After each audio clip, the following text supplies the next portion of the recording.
Good morning, ladies and gentlemen. Morning. I think we are ready now to commence with the proceedings for today. Let me start off maybe by welcoming you all to the capacity building workshop on AGOA. And thank you all for making the time to come and be part of this event. We very much appreciate it. My name is Sibusiso Mnisi. I'm the manager responsible for external trade at the Eswatini Investment Promotion Authority. So I'll be directing the proceedings for today. And maybe just to also acknowledge that we've got participants that are online, also part of this event. So we also acknowledge and welcome them. Before going any further, let me also acknowledge our CEO, who is represented by Dr. Kanyisile Dlamini, APA CEO, and also acknowledge Mr. Bongani Njangase, Executive Manager for Trade at APA, and also our partners, Mr. Tami Dlamini, who is the Portfolio Manager for the SADC region under the US Trade Hub in Southern Africa. And also we've got other people coming with him from the Trade Hub, the local office, just to acknowledge them. And then also yourselves. I think it's very much important that we acknowledge your presence, and thank you once again for coming. So we'll go straight to the program. Thank you very much. We'll go straight to the program.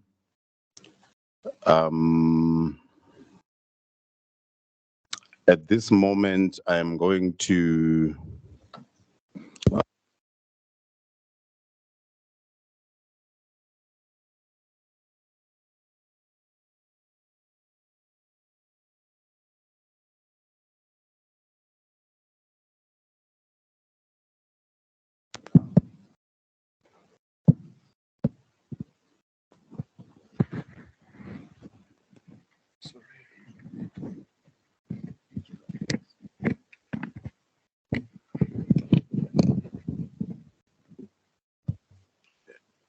thank you very much.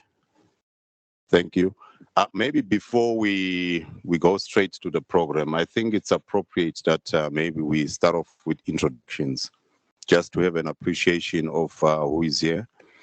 We know that this is part of the steering committee. So, but it's good to always, remind ourselves of who is here. Maybe if we can just start from this side, do the introductions, and then we'll proceed with the program. Thank you very much.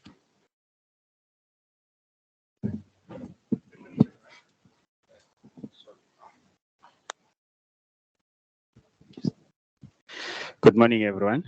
My name is Mpiwa Kametse. I'm from the Chamber of Commerce and Industries, Eswatini.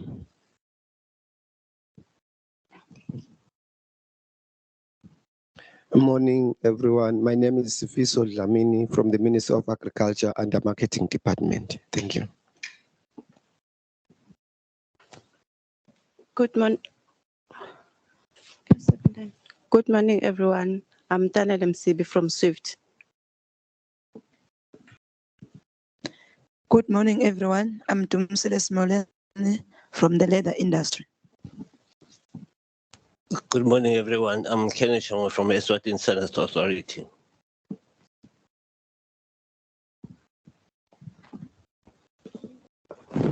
Morning. I'm Skumbuzo Mboisa from SETCO. Thank you.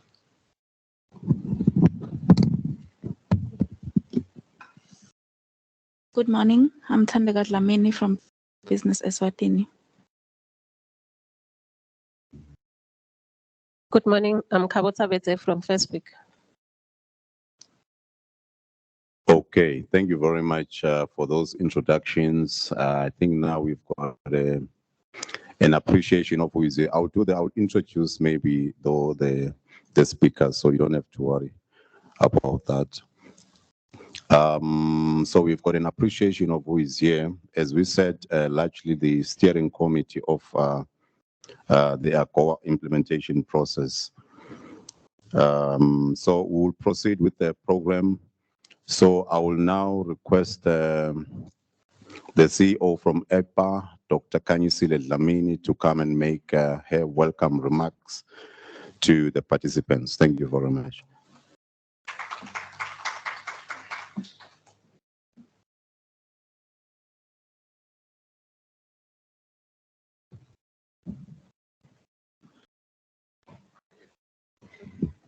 Thank you, Program Director, Mr. Mnisi.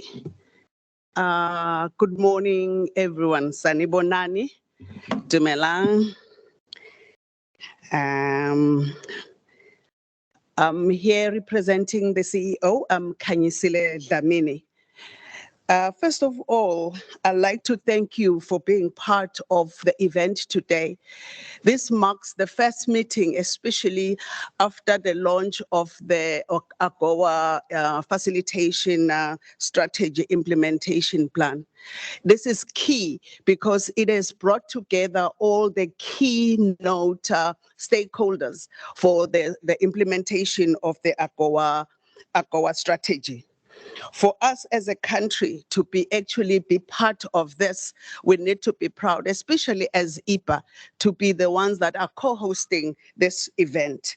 We are hopeful that this event will bring together the minds and the experiences that are needed for the nation. Before we get started, I would like to express my sincere appreciation, especially to the team that has brought together this wonderful meeting, especially our co-hosts, the USAID Trade Hub, as well as the EPA team. They have worked tirelessly to actually bring this together. A special thanks also goes to the Botswana team, the Ministry of Investment, Industry and Trade, that have actually are willing to, they have joined us online and are willing to share their experiences. And I'm sure from them we will learn a lot. I hope that the different facilitators this day will share their experiences and will be able to overcome the challenges we face as a nation in terms of implementing the or utilizing the AGOA market that we have as a nation. I don't want to take much time, actually, as we know that there is much we need to learn. They are important speakers of the day. So I warmly welcome everyone, especially those online that are taking time to actually setting aside the time as well to be with us here. And I promise you this day will be full of fun and full of learning. I thank you all. Have a blessed day.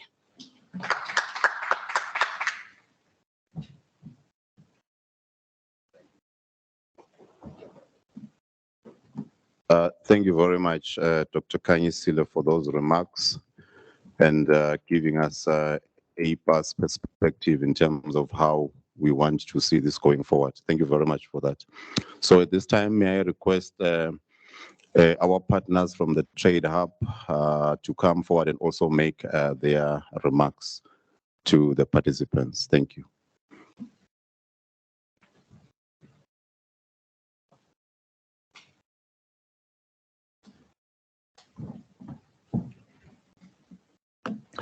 Good morning. This is Sanbonan. Thank you so much for this time. Special welcome and thanks to the representative of the CEO, APA, and Babem Kazi there, who we have been working with, who also represents the Secretariat of the AGOA implementation. And all the partners. I am very happy that we have quite a good representation of the key stakeholders in industry, which is critical for the success of the AGOA implementation strategy. Because the strategy itself is what will enable the private sector and the public sector to ensure that they fully utilize the benefits that are there or entailed in AGOA.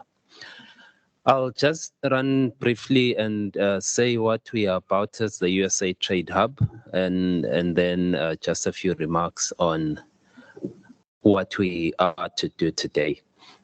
The USA Trade Hub is a project, it's a 6-year project that is implemented in 9 countries in the SADC region, which is Lesotho, Eswatini, Mozambique, Angola, Botswana, Namibia, Zambia, Malawi. Who else am I forgetting? I've counted Botswana, and the 9th one is South Africa.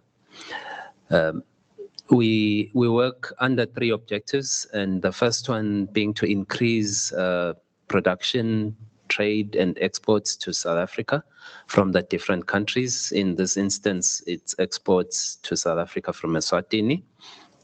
And we always say one of the key reasons is South Africa is our logical market, not just for Eswatini, but for all the other countries, mainly because their GDP is much higher than all our economies combined. Their population is quite massive. So it can support our products that we produce. And I think the other practical reason why we engage with the South African market is that it's an advanced market in the region.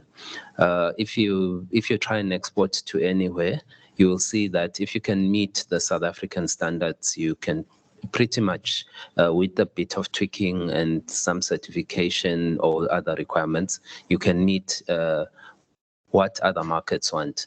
So that's why we see South Africa as an important country. And also South Africa is industrialized, so you'll find that there are firms that need raw material from the countries around.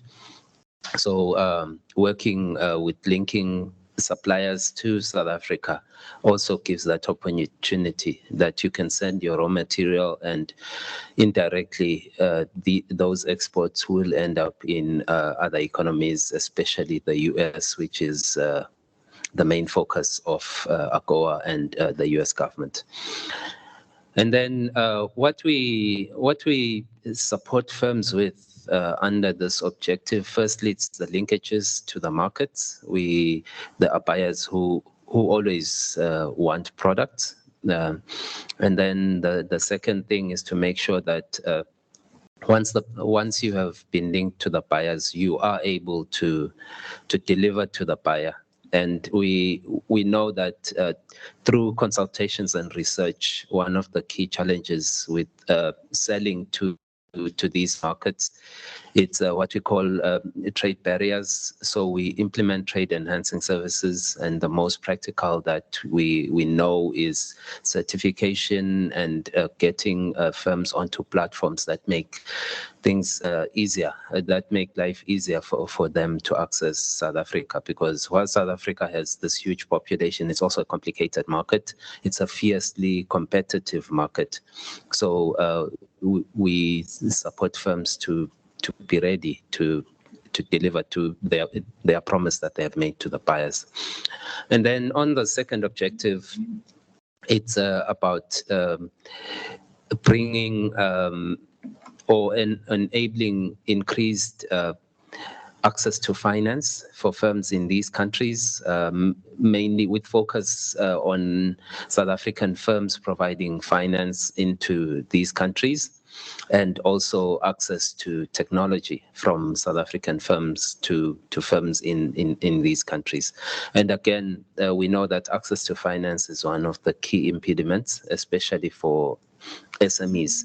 So that is why this is very important. And then I think on the last one, which is the main reason we are here, it's to enhance the sustainable utilization of AGOA. AGOA itself has over 6,000, actually over 6,400 product lines that can be exported into the US, and buyers in the US can import those product lines duty-free and quite a number of them are quota free. And as we know here in Eswatini, only a few of those lines are currently being utilized, which makes it that AGOA is still an open basket that we can use at least up until we know what will happen to it. I think it's in 2025, but between now and then, we are supporting the government through agencies that they have provided to us. More typically here, it's APA, as APA is the secretariat. So in this regard, we work on issues of capacity building, which is what we are doing here, because the government has set in place a structure that will ensure that AGOA is utilized profitably for the country. We also help with market linkages. Yesterday, we had testimonials of firms that are already exporting into the US through linkages that have been made as we have worked with trade promotion service providers, business management organizations, and firms. And then we also help with trade enhancing services. Typically in the US, you will find that you need to be registered with the FDA, amongst other bodies. So we support firms with that. The unfortunate part is the project is coming to an end. And the fortunate part is we have built capacity within our trade promotion service providers and other partners, and we are confident that they will be able to continue with this work. And whatever is needed, you should be able to get from the TPSPs. We also have tools that we will highlight towards the end of the day to say where can you access, because over the years we have built quite good tools that you can use to be able to meet clients, to engage with clients, to know how to market your products, and also to know who to contact here in Eswatini and outside, so that your deals work successfully for you. I think with that being said, that's just a quick introduction to what we do and what we are currently doing with our partners.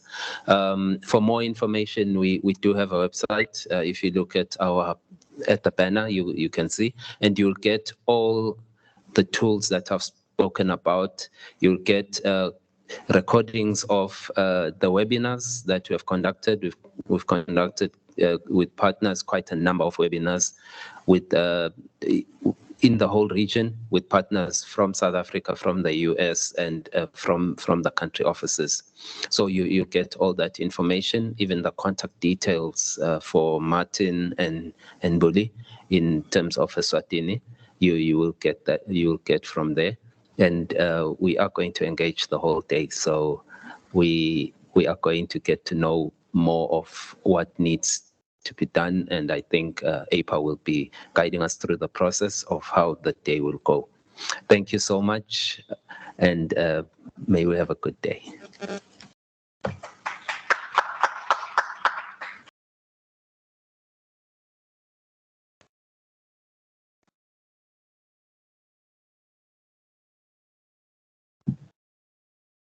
Thank you very much, Ngozi, for your remarks, and also, I think, giving us an overview of what the Trade Hub is all about and how they are partnering with the Kingdom of Eswatini, including APA and other partners that are here, to assist in making sure that we access the US market. And the fact that the starting stone, maybe the starting point, is for us to go through the South African market, so that you can be sure that you are ready to then go to that overseas market in the USA. So thank you very much for giving us that highlight. At this stage, we're going to welcome Mr. Bongani Njangase to come and give us the training objectives. Why are we here? What is it that we intend to achieve, going forward? And So let me introduce Mr. Njangase to come up and give us his remarks as well. Thank you very much.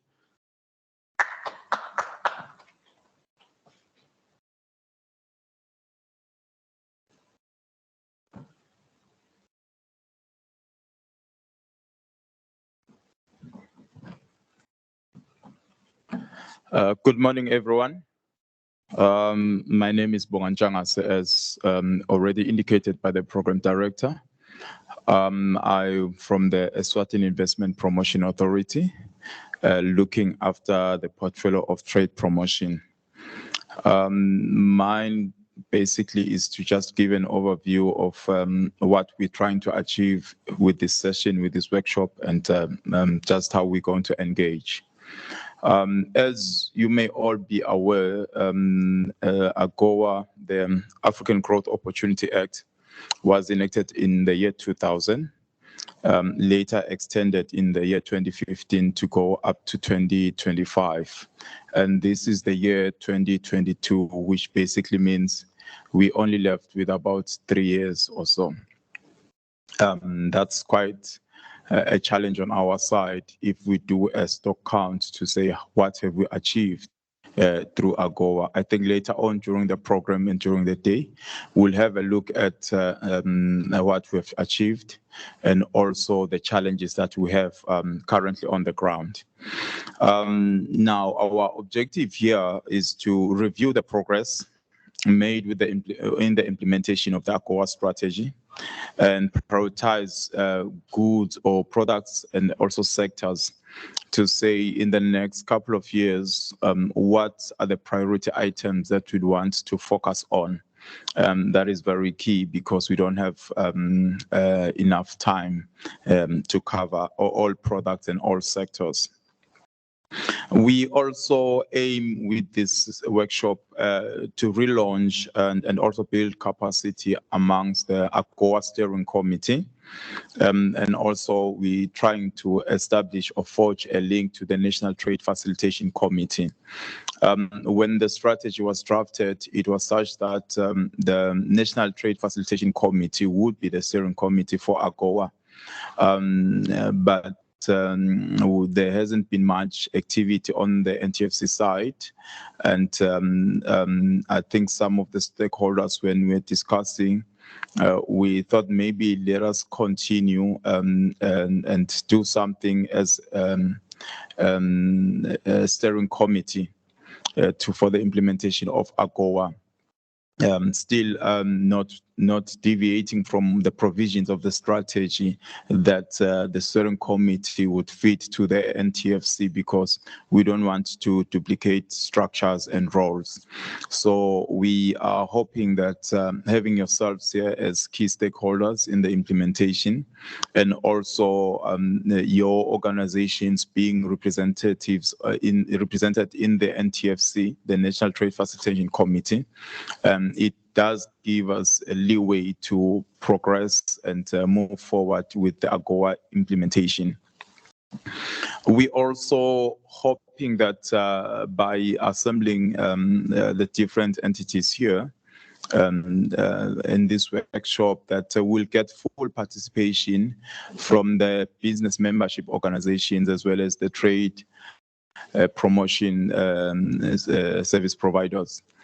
When I talk about business membership organizations, it mainly includes your Chamber of Commerces. You've got the First Peak, you've got Business Eswatini, you've got the Youth Chamber of Commerce, you've got SWIFT, you've got leather associations, you've got FOTSWA, you've got the Sugar Association, you've got ITATA, quite a number of PMOs that we have in the country.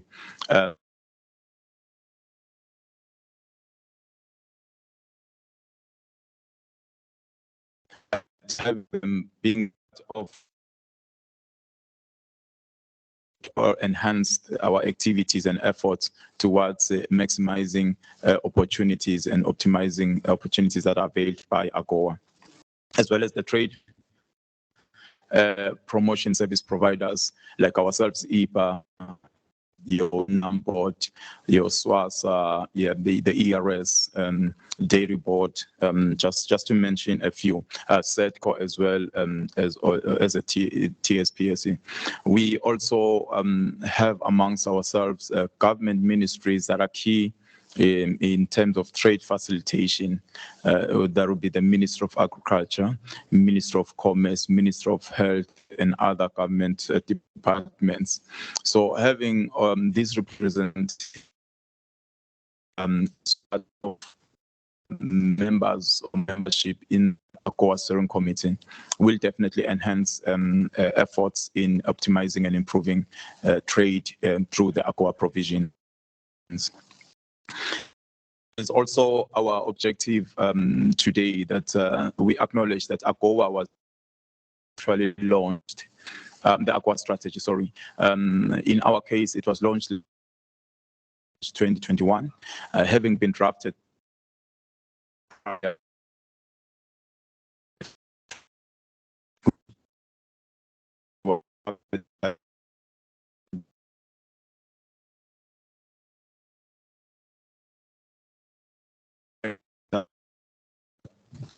documented in the strategy, pre-COVID approaches and perspectives. COVID, as we know, the pandemic brought a lot of changes, priorities, a lot of changes in the way we engage as individuals and also as business. So now we're hoping that we'll also ask ourselves a question to say, is there a need for a review of the AGOA strategy, or there is no need, looking at the COVID pandemic? So we wouldn't and the field have changed, the rules of engagement is still trying to implement the same strategy. So those are some of the objectives that we want to look at. At some point in time, we will break our way into groups to discuss and deliberate on these issues, and also to share experiences from our different institutions in those breakaway groups, which will then inform the overall direction to say, with what we have shared, and having the groups to come back and present, is there a need for us to move in these particular directions? What are the priority sectors? What are the priority products? What is it that we need to do as a collective, not as individual institutions or organizations? I think with those remarks, ladies and gentlemen, I would just say these are the high-level objectives, which obviously, as we discuss and engage, we will add in from our experiences to say we also need to have a look at this and have a look at this.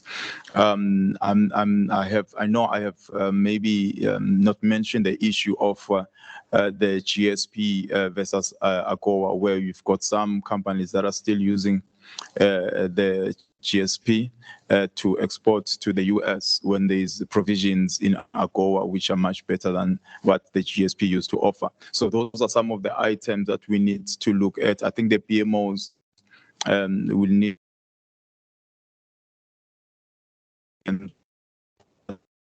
members understand the differences between the GSP and the AGOA provisions, so that they no longer make reference to GSP in their exports. So those are some of the issues that we currently have on the ground that to address and trade on. Thank you very much, citizen. Wish you all a fruitful discussion and session.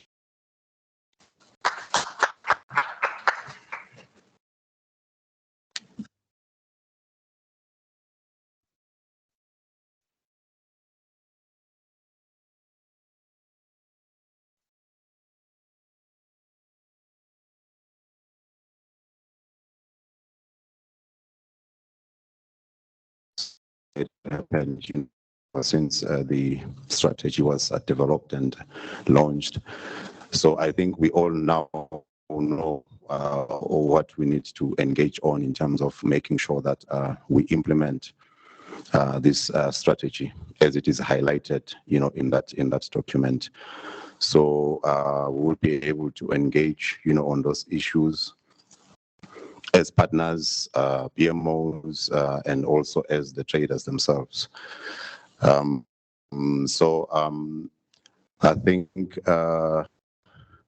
now we should be going to the video that is going to be shown just to further indicate the structure of the implementation committee. So the Trade Hub is going to help us on that. I'm reminded of what the CEO of Business Eswatini said, when we were hosting the annual Exporters Awards. I don't know if our partners were there and they remember that for him, the whole thing about AGOA, it is just a way of saying that we are trading ourselves, as Africa out of poverty. That is how he looked at the whole thing. And he was citing a whole lot of other authors that maybe he was referring from, all of his thinking.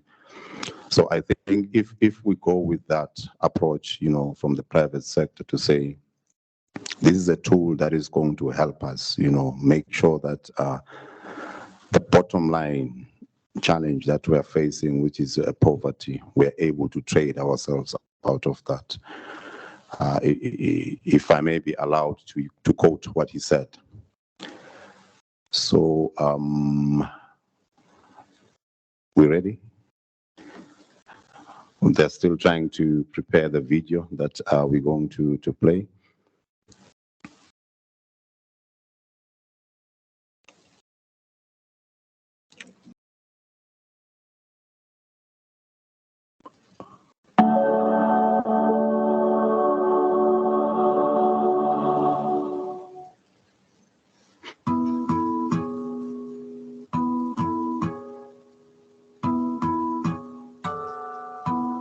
I should obviously say thank you very much to the USAID Trade Hub with the support of Westgrove for inviting us to this meeting. It is important for any agreement of this nature for us to take a moment and pause, reflect on the impact of the agreement in the work and the ecosystem we find ourselves in, because the only way we can maximize potential from it is if we do reflections of this nature. So on behalf of USAID Trade Hub and Westgrove, I just want to say thank you to you for making the time to travel the distances that you did to come and be part of this very important meeting. This is very much an event that has been organized by USAID Trade Hub, and its purpose is really for us to learn and to grow and to see how we can maximize potential out of the agreement. That has been enabled, of course, with generous support from Westgrove, which is the Cape Town and Western Cape Tourism Trade and Investment Agency. And to speak on behalf of Westgrove is the newly appointed CEO. Please welcome to the podium, Ronald Standard, the CEO of Westgrove. It is indeed my privilege to welcome all of you to this unique AGOA regional learning event.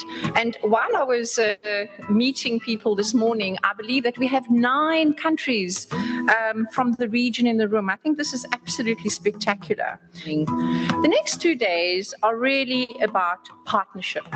And at Westgrove, we believe that collaboration is the key to success. And that is why we are really, really proud and privileged to be supporting this event. Now, for those of you that do not know Westgrove, Westgrove is the trade, tourism and investment promotion agency for Cape Town and the Western Cape province.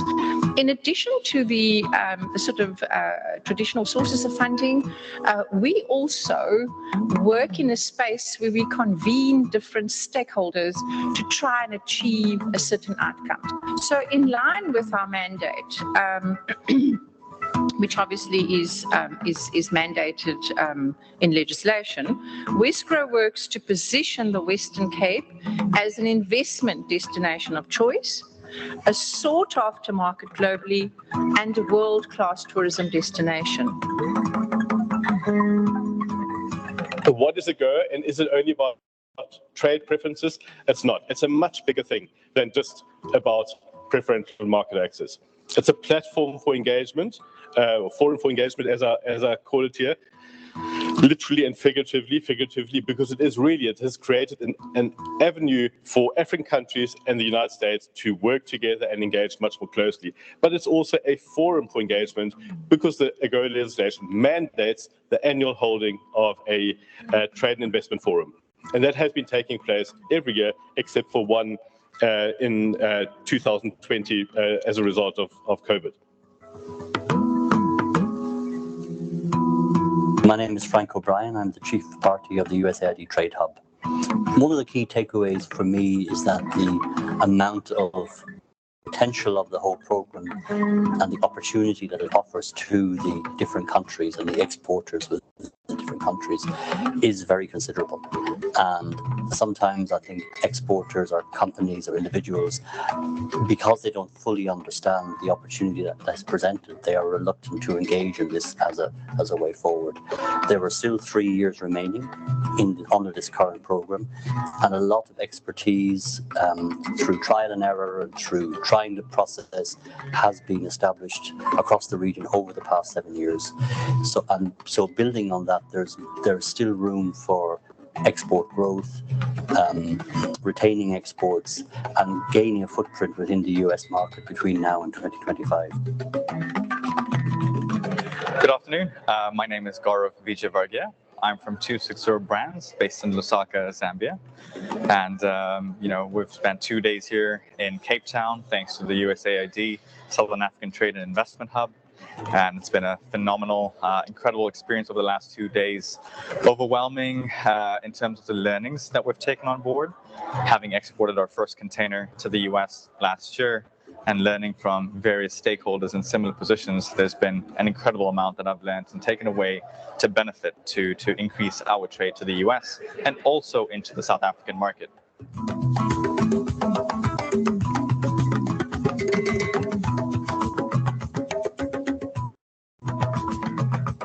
My name is Mandela Skonyela. I'm working for the Lesotho National Development Corporation as a trade facilitation and promotion manager. I think the model that was adopted by Botswana to implement the AGOA response strategy could be a good benchmark for Lesotho. Firstly, coordination is at high level, where they engaged the minister and the PS's office. This will ensure that they get the buy-in from the highest ranking officers. Hi, my name is Emil Swampel. I'm co-founder of Weave. Weave is a gentleman's lifestyle brand. We specialize in handmade leather ties, bow ties, pocket squares and suspenders, and other leather accessories. Obviously, it's small beginnings, but all creative action needs is just a workspace, and that's exactly what it is. And we've been here for about 7 years. And as we just showed them, everything's produced here by hand. We make everything we do, we make with love. We absolutely love what we do. And to know that is incredible. And thank them for their work, and it's also just the support for entrepreneurs like myself. I think with all the presentations that took place yesterday, leveraging and benefiting from AGOA is more critical now, such that the renewal is going to be done in less than 3 years. So I think the time is now to act, and we need to leverage the duty-free benefits that we have, especially for products that are in our value chain, and we work on soy and maize, and I think that's something that we'll try and act on.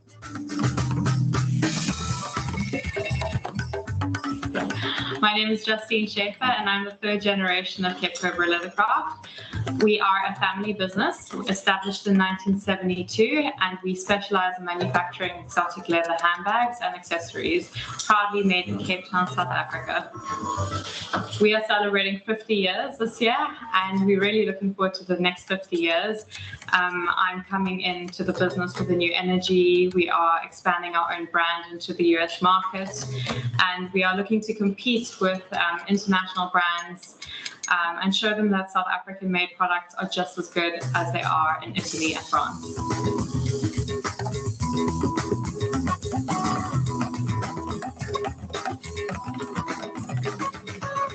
I would like to take this opportunity to really thank the USAID team. You guys have done a phenomenal job so far, and I think it's very sustainable what has been done. There's been a lot of technical assistance and support that we have definitely benefited from, like many others that you've supported. And we're very grateful for the support, and look forward to continued support. And thank you very much.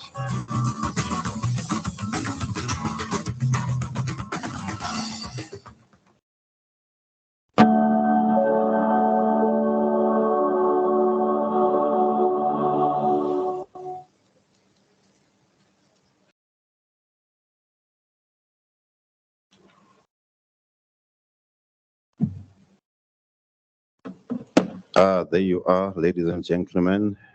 I think you have seen for yourself, what AGOA is all about and some of the positive results, that other traders, because the ultimate beneficiary in the whole thing is the trader. Traders from other countries, giving their testimony in terms of how they've benefited from this.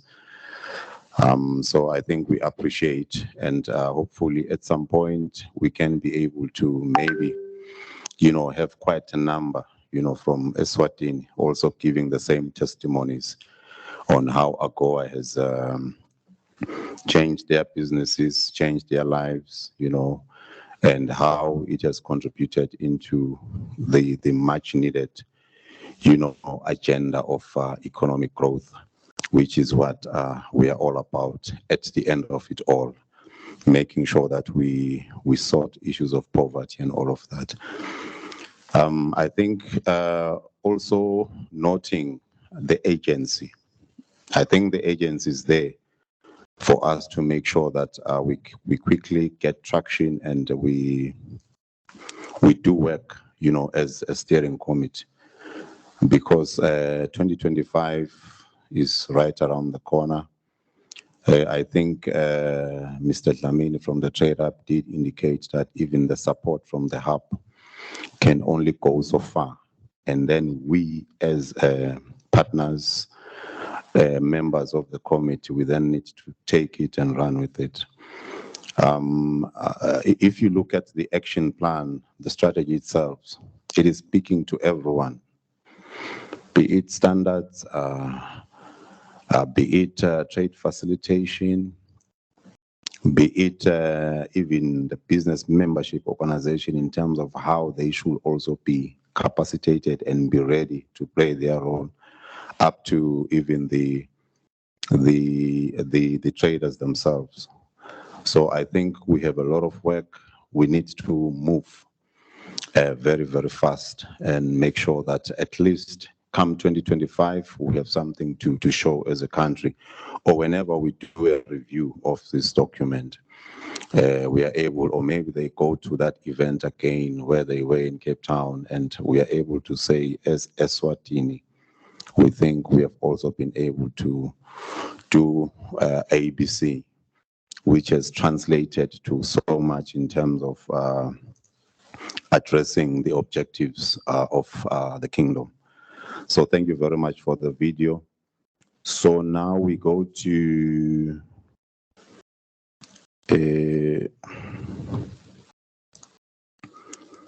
item on our program, which is an overview of the AGOA strategy and the action plan.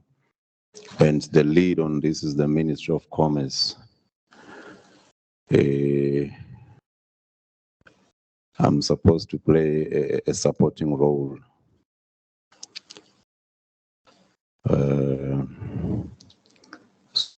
So what does it mean, Mr. Masilela? It means I play the leading role because I don't want to step into other people's, they are supposed to take the lead in terms of giving us the overview.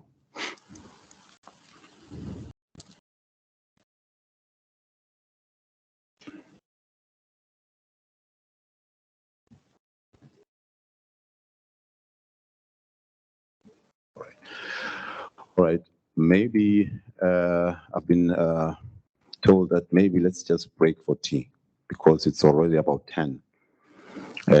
Discuss, share, network in terms of what we have discussed so that when we come back, we then just move with it. So I'm going to give you, tea is normally 30 minutes. So if we can come back here at, now it's 5 to 10, 25 past 10, we start again. So maybe then we will have representation from the ministry and we take it forward. Thank you very much, ladies and gentlemen. We trust that you enjoyed your tea. You are now refreshed and ready to engage. In our program, we're supposed to do an overview of AGOA, which was going to be led by the Ministry of Commerce, the Department of International Trade.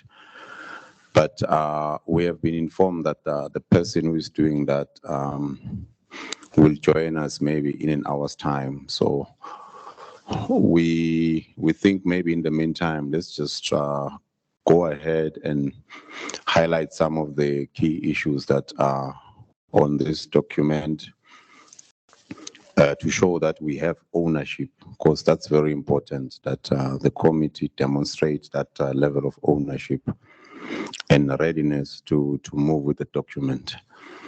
Next time, maybe I will not be able to be part of the meeting. Someone from the lead association can take the document, unpack it.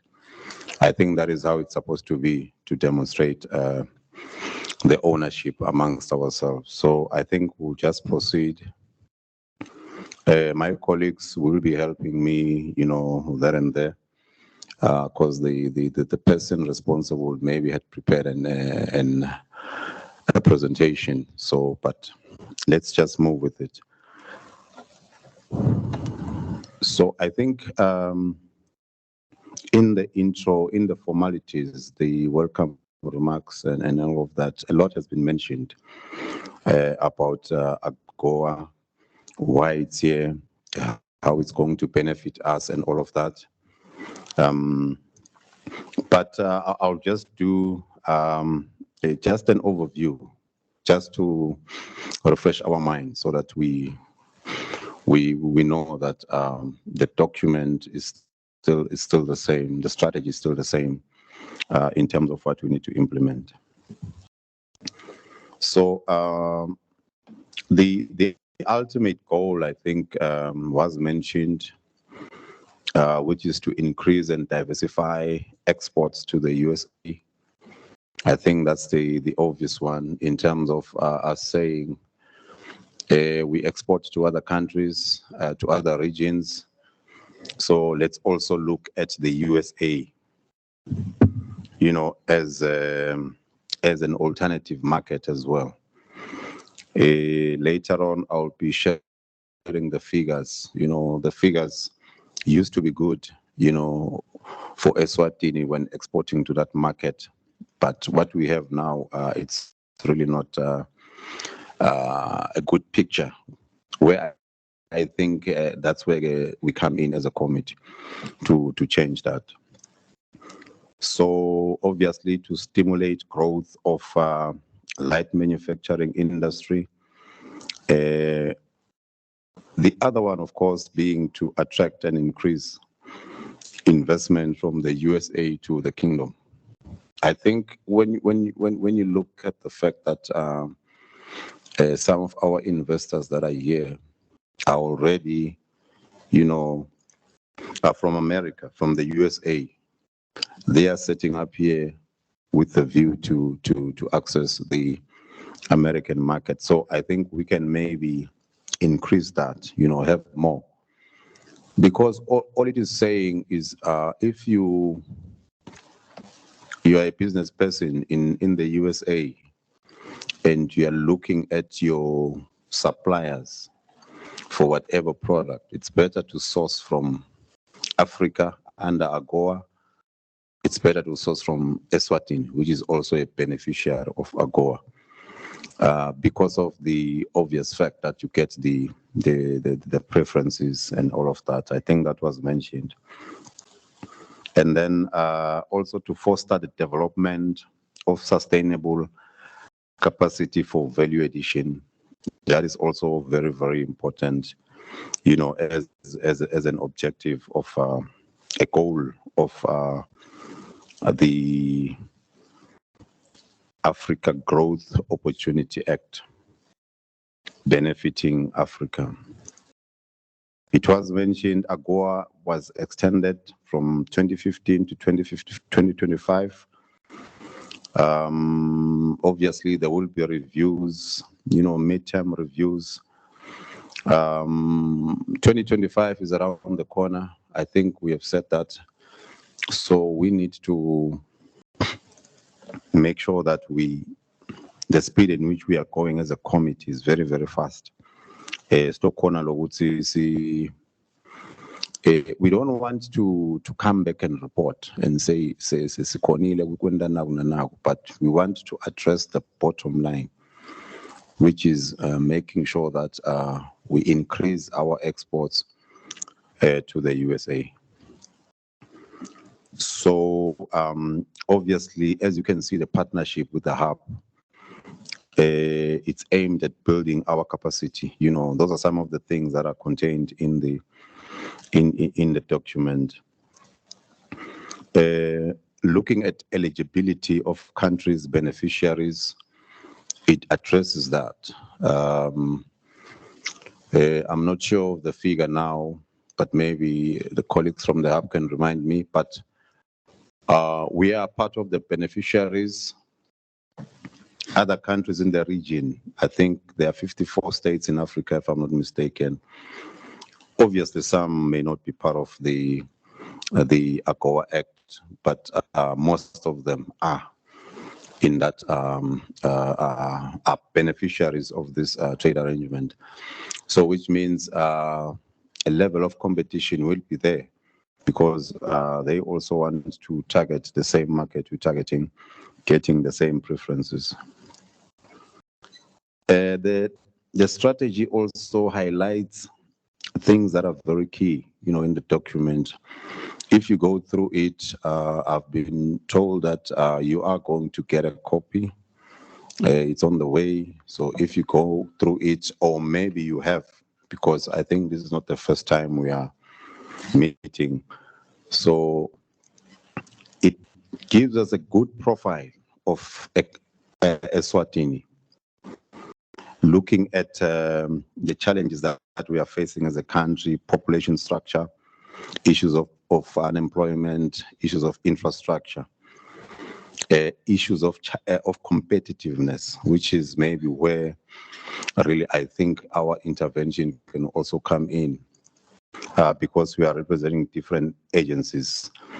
The issue of ease of doing business, I think when you go through it, it will show you that things are not improving here. We used to be number 112, but now we have gone to 121 under the World Bank, out of 188 countries. So that picture is not good. And you cannot be able to address issues of exports if these are not improved. Fortunately for us, where it matters the most, trade facilitation, that component, we are one of the best in Africa. I think trading across borders, maybe some of us are aware of that. That's where we are doing good. The last time I checked, we were number one. I don't know if we are still number one, because these things, they change. But at the time of doing the document, the strategy, the kingdom was number one on trading across borders. And then obviously, the document will also profile the key stakeholders. If you go to it, it will tell you about Eswatini, what they are all about, what they do, their challenges, and how they can be overcome so that they are effective in terms of what they are rendering. So APA is there, Business Eswatini is there, Facebook is there, Swift is there, all of the key partners, that are involved in trade.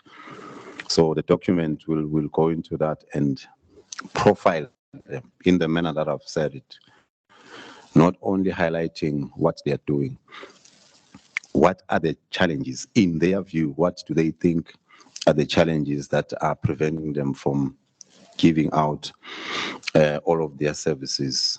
Why is it that traders are maybe not using standards and all of that? It's there in the document, the constraints, and then the proposed interventions, because when they were doing the document, they did a lot of consultation. A lot of consultation went into it. So that's why you've got this very good profile. I mean, you can just take it and read.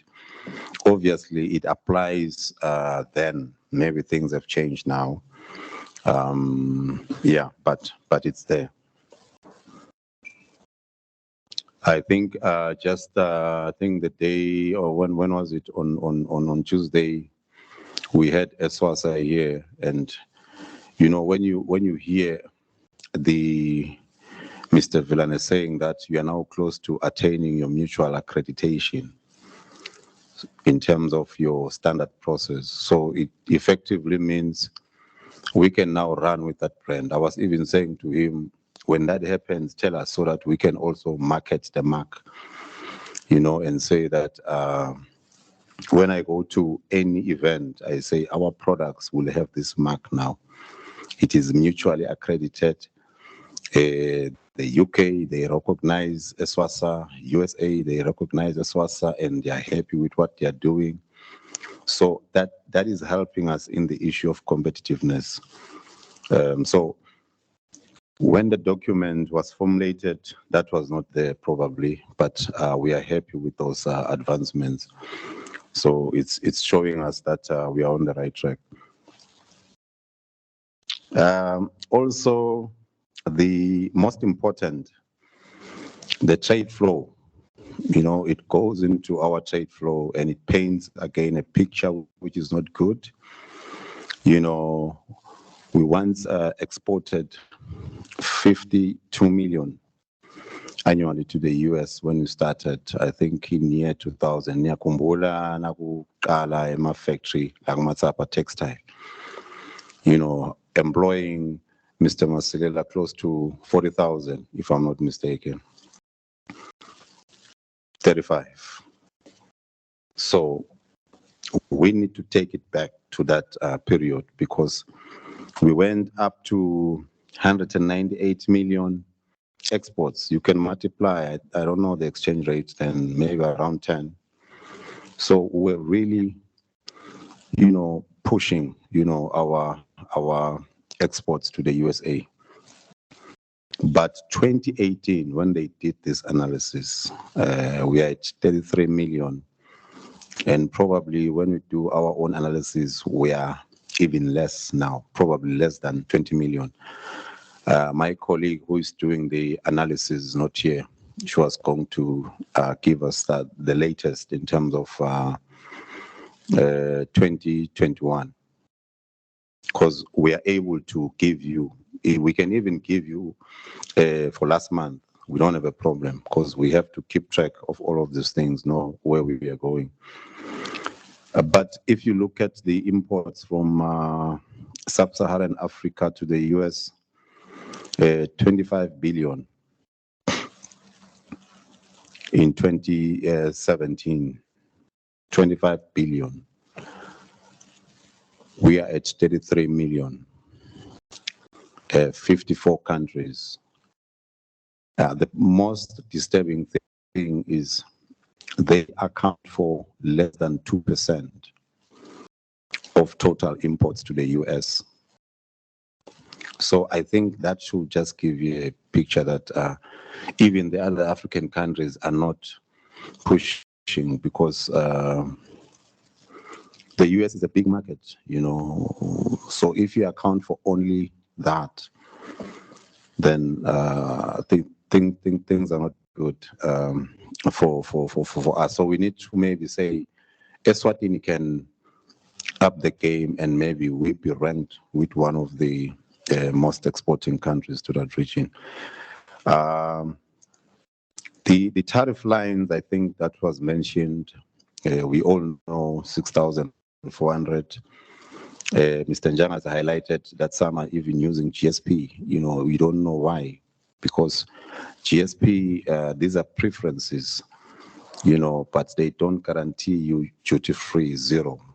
They can, you'll find that you're charged 5%, but with AGOA, zero, no duties. Obviously, there are requirements that you need to fulfill in terms of importing direct to the USA, making sure that in terms of rules of origin, we are there. It's a pity that SRA is still not here, invited as well. You meet that threshold. And then the most important for our textile, third country fabric provision, you know, when the extension was made, one of the things that Africa was pushing for to the USA was to say, please make sure that you give us a double extension. Give us an extension to access the market, but link it to the third country fabric provision so that our textile and apparel can thrive.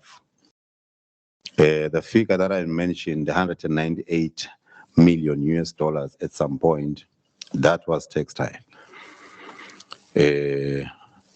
Employing for 35,000 with about over 30 to 40 companies.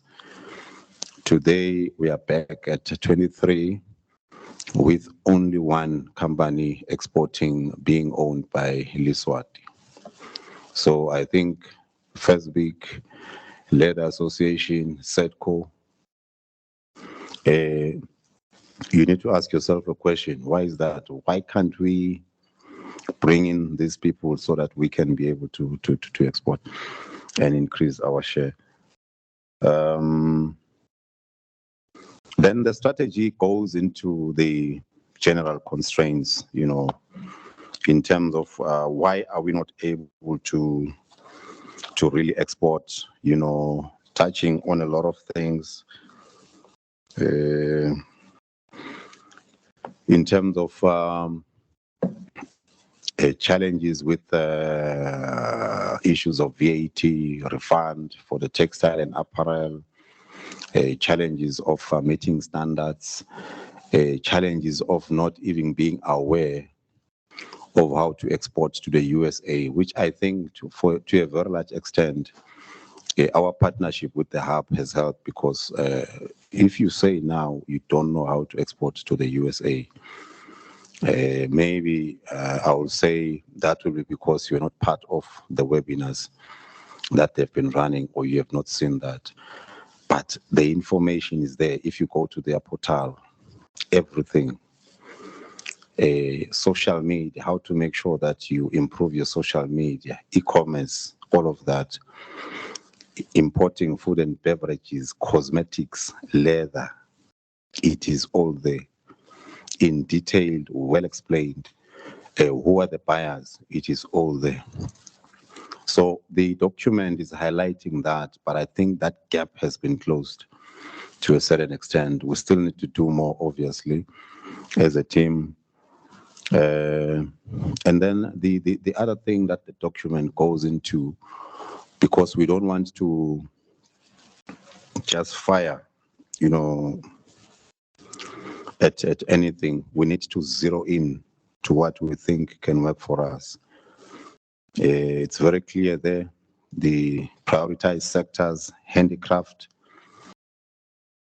That's the sector that is accounting for the many sales now that we have to the USA. Obviously, I think also sugar sometimes will come in because of our quota, but those guys are pushing. When you go to textile, as I said, the last time I checked, if we do export, it's in small quantities. Most of them are now in the SADC market. So it means we need to bring in more, either from an investment point of view or the much preferred growing our own indigenous so that they can start this business. Thola nje luhulumba ngala kalavumisa nibahlanganise sithola umuntu afake emshini. Even this what is even willing to train them on how to do it, because the current 23 or more traders in textile, they are stretched already. They are saying, sometimes I have to ask the other company to help me, process that order. So you see that we need to bring in more. Sibambisene nje sonke boSEDCO kuma-estates, maybe we just change one of them to create a whole. We put them there, push very hard. We look for markets, buyers. Guaranteed we can get them. It's even easy to start because you start with, you work with the local traders that are in the textile industry. They will say, do it for me, I'll be guiding you. And then thereafter you say, hey, now I'm on my own. I'm looking for my own markets. So it's possible. But so we have handicraft, horticulture, leather. I'm glad that you're here. We have sugar. Obviously, sugar is getting a quota. Yeah, they have a quota to export to the USA. So sometimes they just utilize that quota and, our exports will look good because it's in large quantities. Then textile and apparel, which I've talked about, which is no longer going to that market, jewelry and semi-precious stones. These are the sectors that have been identified. So first week, SEDCO, as I said, the leather, Swift, these are our sectors. These are your sectors. You have the members, that can produce for this. So, and then the strategic outcomes, the document is very clear in terms of what is supposed to happen when all is done to perfection, 100%, because we don't just want to do things, but we need to know where we want to go to. And then, of course, the action plan, which is also well articulated, in the document. I'm just trying to, you will pardon me. Maybe in the meantime, can I request for additions from the team? Guidance also, because I'm standing in for someone, so I'm just trying to paint the picture.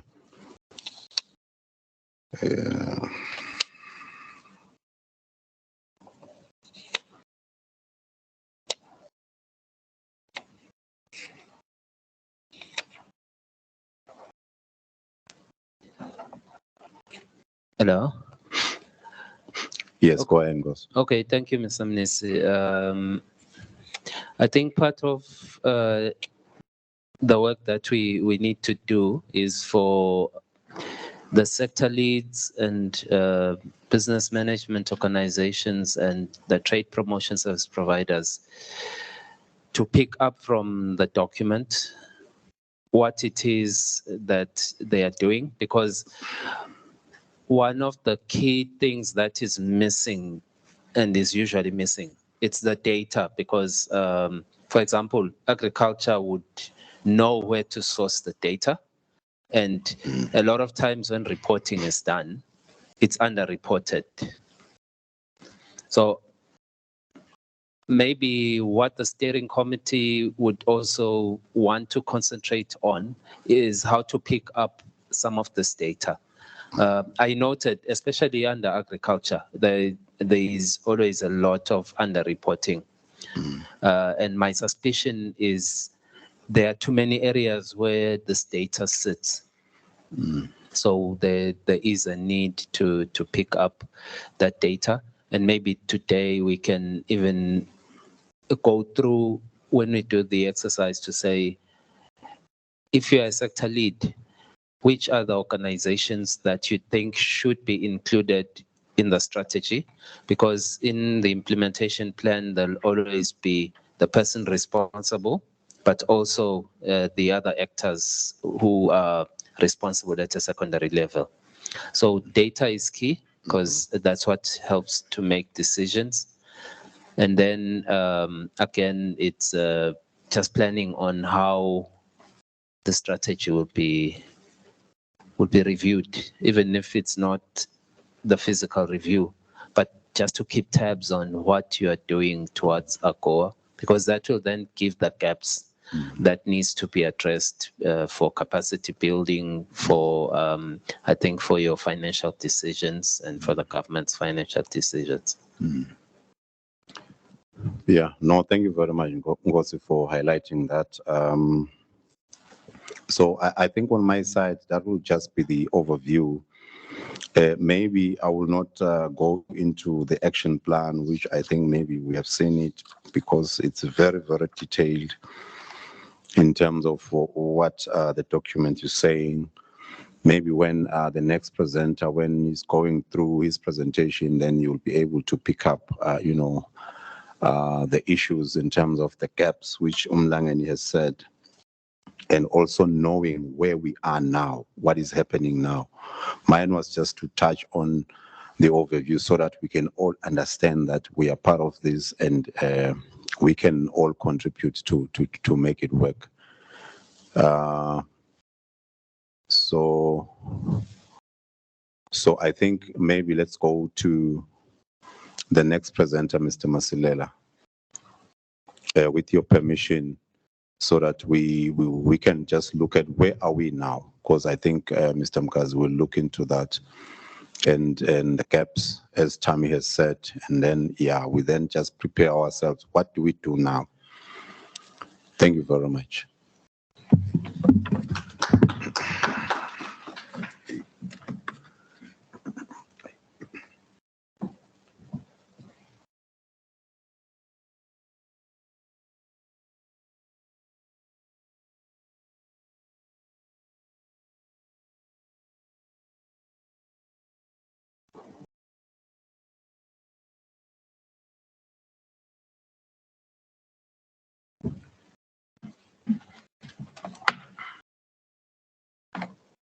Oh, hello, Cook.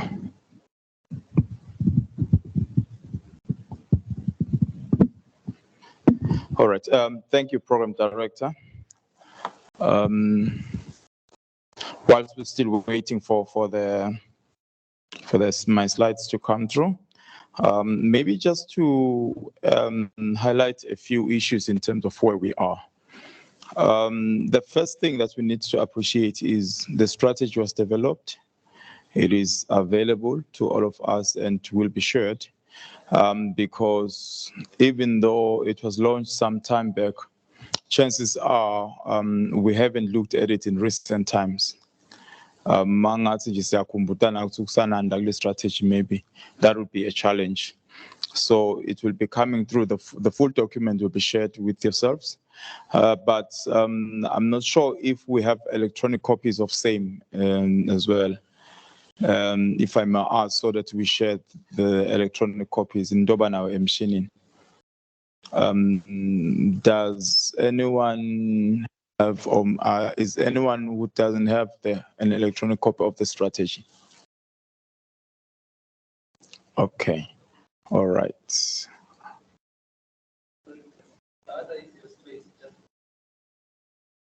Okay.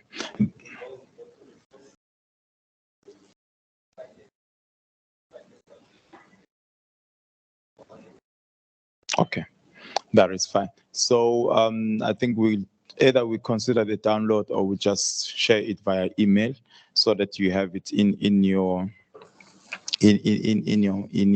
machines. The way it was formatted and arranged is such that it was arranged according to sectors, different sectors, and each sector or each page would give you the objectives to say this is the objective, the activities that needs to be implemented, and these are the performance indicators for that activity to be implemented or deliverables. And then we'd have to identify the lead person to say who is taking this item and who is not taking this item and so forth. So later on, when we are breaking into groups, the documents will be here. That's the item that we need to look at on the strategy to say, do we want to prioritize this particular item, yes or no, or we don't think it's a priority. If it is a priority, then we will have to look at that. So it's quite a number of things. But also to say where we are, I think we are currently, in terms of trading with the US, the US is our 13th global partner in terms of exports, where we are exporting. Last year, we exported about 18 million US dollars, 18 million US dollars, which is quite low. I think comparing ourselves with Lesotho exported almost double this figure last year. Not necessarily that we should be trying to beat Lesotho, but it's just an indication to say there's a lot of potential in terms of exports to the US. Other countries are making it big there because of tapping into that potential. In terms of imports, we import a lot from the US. They are our 5th global partner, which last year with about 30 million imports from the US. Again, to give you a bigger picture, South Africa is our largest trading partner by far, as you may all be aware. And then your China, mainland China, your India's and other parts of Europe, they would follow. And then maybe the US would come in there. That's why they're at number 5 in terms of exports. Our focus would be on exports in this particular case, not on imports, because AGOA is a non-reciprocal arrangement. We are benefiting, and from our imports from the US, they are not necessarily benefiting. Can I have the next slide? In terms of what we are currently exporting, it's a lot of sugar to the US, chemical ethanol products, jewelry, tableware, kitchenware, and other articles of finishing, mainly, which also includes our handicraft sector. We import a lot there. Timber and wood products, bags, binders, and other packaging materials, fruits, nuts, edible products that we are exporting to the US, including our chutney, spices, sauces, and so forth. The textiles industry is also still exporting, but these are the major ones.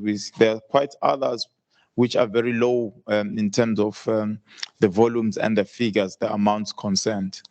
I will not cover the imports because AGOA is meant to promote exports, but we do import a lot from the US as well, by far compared to our exports. The next slide. In terms of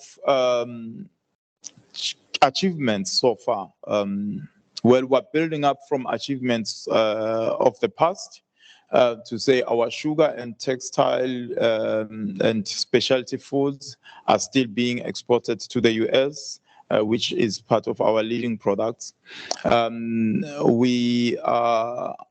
We've got some companies that are consistently exporting to the US from these sectors. We've had capacity building and webinars on exporting to the US some of them facilitated by the Trade Hub, the USA Trade Hubs, and other forums, on to say what are the requirements in terms of exporting to the US. How do you register with the FDA, the Food and Drug Administration unit or department for your exports and so forth. We've had quite a number of webinars, some of them being sector-based, some of them being general. We've had big business linkages and virtual meetings, one-on-one meetings virtually with a number of companies from the US. Especially in recent times, our inward missions and the buyer-seller missions, we've had them online. We used to host American companies coming through, and you'd have Eswatini going to the US for business presentations.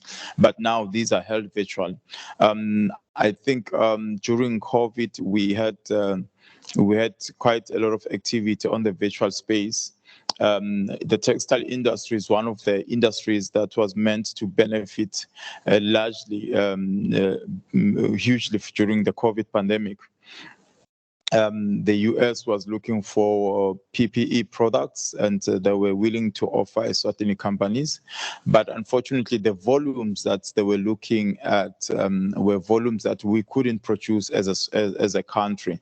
So a number of companies were engaged, some prospectives to a certain degree. But yeah, there were opportunities that were missed at that point in time because of inability to meet the volumes and standards. Collaborations with yourselves that are ongoing in terms of promoting to the US, promoting e-commerce platform. We've had some of our Eswatini companies being listed on Amazon.com. You have your Black Mambas that already have products that are available on Amazon.com. Eswatini Kitchen already have got their products available on Amazon.com. So we've had considerable improvements, but there's still more that we can do. I'm just mentioning two companies that are already trading on the online platforms, but there's really nothing stopping us from listing all our products on the Amazon.com. We also have got the buyeswatini.com platform, which is a free platform for companies that are here in Eswatini for listing and giving them exposure in the global space. Can I have the next slide? In terms of challenges and gaps that we need to look at, I think the issue of companies exporting under GSP has already been highlighted. We need to try to look at that and assist those companies and try to unpack the differences between GSP and AGOA in terms of them exporting and referencing their products as they go to the US. The issue of the AGOA Steering Committee, which is what we are trying to address today, as indicated earlier on, that it's supposed to have a link to the National Trade Facilitation Committee. But then again, maybe we can still continue to have the AGOA Steering Committee functioning, and because it's subcommittee in a way of the NTFC, but it has got a clear, distinct mandate. The mandate does not necessarily depend or rely on the NTFC, but in terms of the national trade facilitation mandate in the country, it then reports to the NTFC because of that. Eswatini's Global Competitive Index is a challenge for all of us. We know how competitive or how uncompetitive we are as Eswatini, especially in recent times with the political situation in Eswatini. So people, when thinking about Eswatini, a lot of things come into their mind besides business. So that has put us on a back foot. So we are still struggling and trying to get through that. Hopefully things will improve and we'll get to be competitive. But if there are things that we can do to work on that, to improve our competitiveness, that would be that will help a lot in terms of our exports. Silent competition amongst the BMOs and trade promotion service providers. Somehow, some of our entities, organizations, they tend to be in competition instead of complementing each other. This is a huge problem because the mandate is the same. It's to promote trade, promote business, assist business in terms of exports and imports or whatever. So now if then these entities and these organizations are in competition amongst themselves, then it becomes a problem, because where we need to collaborate and where we need to share information and where we need to share opportunities with others, then because of this, the silent competition, you find that companies are not benefiting and our exports are hindered in that extent. So I would still want to see one day having a session where you've got one or two or three BMOs working together, instead of this one hosting their own event and this one hosting their own event on the side, when at the end of the day, the mandate and what they're trying to achieve, it's the same. That we really need to work around, especially because I think the people that are involved, are concerned in that, are in this room at this point in time. So we as EPA would want to work with everyone. We don't mind working with the Youth Chamber of Commerce, SWIFT, FESBIC, or Business Eswatini, or whatsoever. But also, if we could get to a point where everyone is willing to work with everyone openly, because we are promoting business. The slow uptake on e-commerce, it is a problem as well for Eswatini business community, because in terms of exports, e-commerce is the way to go. There is no way around it. So we still need to work around that in ensuring that the Eswatini businesses, they appreciate and move towards e-commerce platforms instead of shying away from them. We note with great appreciation the work that is done by yourselves. I know SWIFT does a lot of work in assisting their members in terms of trading online through consolidated efforts, and other associations that are here. So we still need to work around that. Some big companies are able to do that by themselves, but a number of MSWAT are still shying away from that, maybe because of lack of understanding and appreciation of how e-commerce works. So these are some of the challenges that we are currently facing and that we need to address as a steering committee to make improvements in the AGOA space. Do we have another slide, or this is the last one? Oh, this is the last one. Okay, thank you very much. I think having said that, then it is, well, in order to say we have issues on the ground, we have a strategy that was developed, which we are going to look at. But also with the strategy, we are not able to penetrate through into the US markets or make improvements in that space. Then the question would be, what is it that we can do? Can we make improvements? Can we work around some of these challenges? Can we pick up items or sectors and products that we would want to focus on? What is it that we can really focus on and do?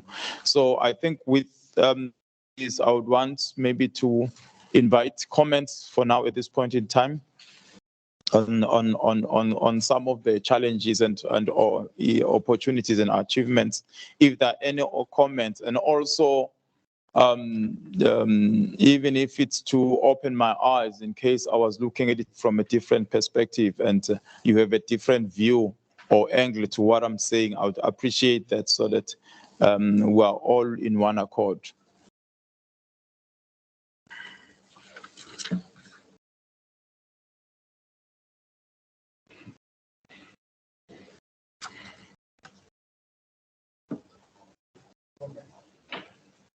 Yes, I think the microphone is with Babingal.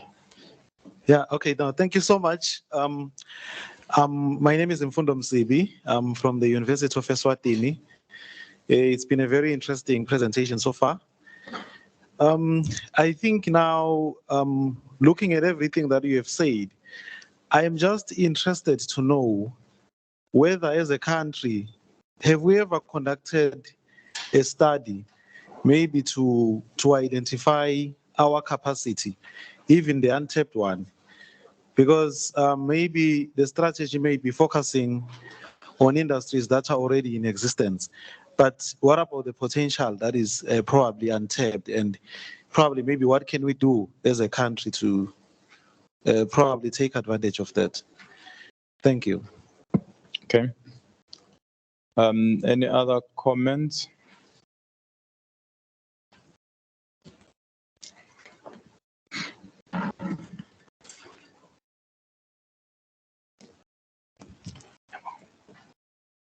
Thank you. Maybe it's just a comment, maybe, and a few clarifications, sort of, with your last slide. Okay.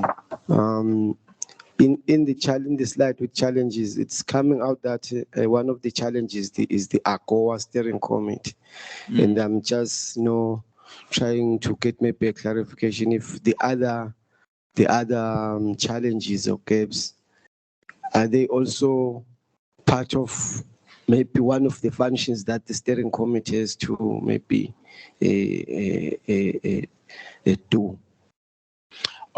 If the other 2, 4, 5 are linked to the AGOA steering committee, he's saying there's one, but there's others. Are these others linked to the? That's the question. Yes. Okay. Yes. Yeah. Okay. All right. All right. Maybe let me try to respond in the meantime, and my colleagues will assist. I'll start with Babem Fondo, what he raised in terms of conducting a study in terms of potential. I think as members of business, we know that data and information is readily available. What is it that we can produce? What is it that we cannot produce in terms of demand? Because you're looking at it from, I think the question was more on the demand perspective to say, can we produce this? Is the market for it? If I understood carefully, or unless you're speaking about our shortcomings, which again would be readily available. We've got websites, we've got data, we've got the ITC, we've got our own entities, EPA and the SRA, where data is readily available. Where if we are, let's pick a product, for example, bottled water. We can get information on how much bottled water the US is consuming. We can get information on how much Eswatini is producing. We can get information in terms of the logistics, in terms of shipping bottled water from Eswatini to the US. You can get information in terms of the cost. It's readily available. I think for business, these are the basics that you start with. So it's from my perspective, I don't think we just need a comprehensive study per se, but whosoever is interested in a particular sector just needs to consolidate that information. Data is readily available. You've got ITC websites, you've got other websites that are available that gives us such information. I may not be aware of any specific research. I think Babi wants to help me so that I understand him carefully. Thanks, Babi. Yeah, I'm sorry for turning it into a conversation. No, it's fine. Help me out. Yeah, okay. I think now, for me now, where I am, it's on the capacity side. I appreciate the demand that is actually out there, but now in terms of the like if we now look that we do have the capacity to produce this, but we are not doing it, what are the potential impediments, and really what do we have capacity to actually produce given maybe the resources that we are endowed with as a country? Okay. Yeah. All right. Okay. Okay. I think Masilela has got his hand up.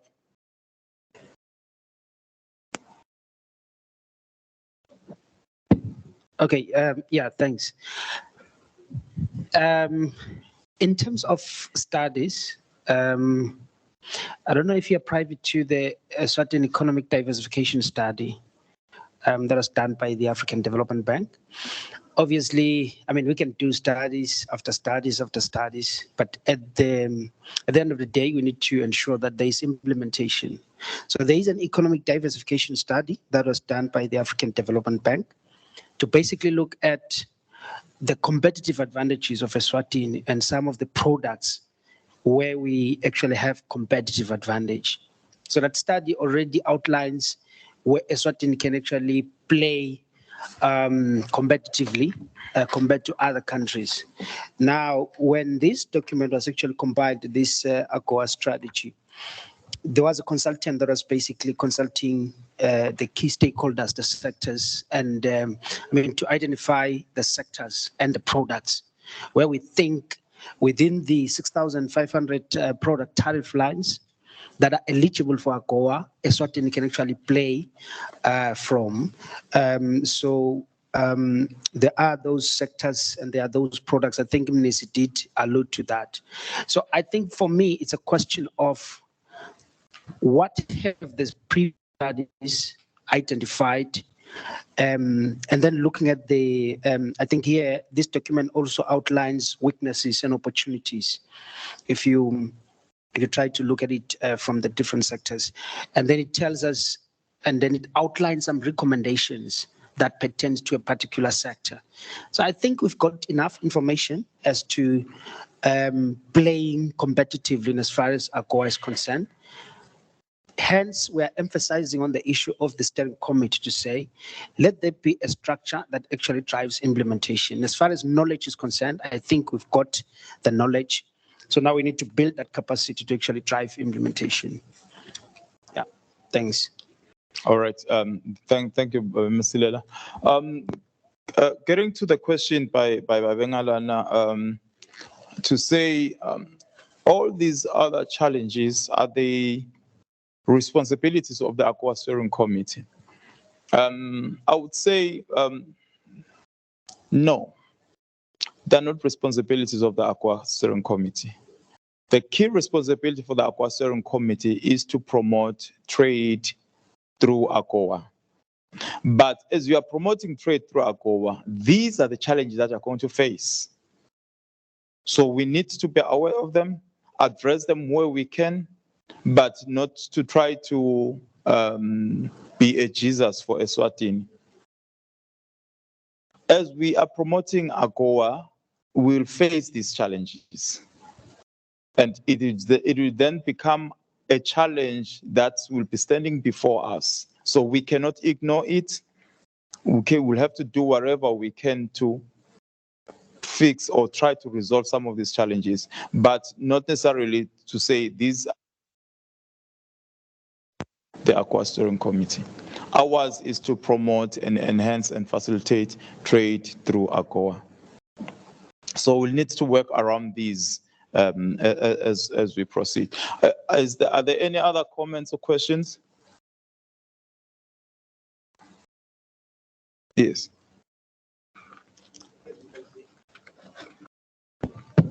Yes, thanks, Mkaz. Just one quick comment. One of the challenges and gaps that you highlighted was the slow uptake on e-commerce. So I'd like to draw your attention to the, so there's a study that the Hub conducted. It's called Digital Impact Study. We we can circulate that, but it is available in our website if you go to www.satihub.com.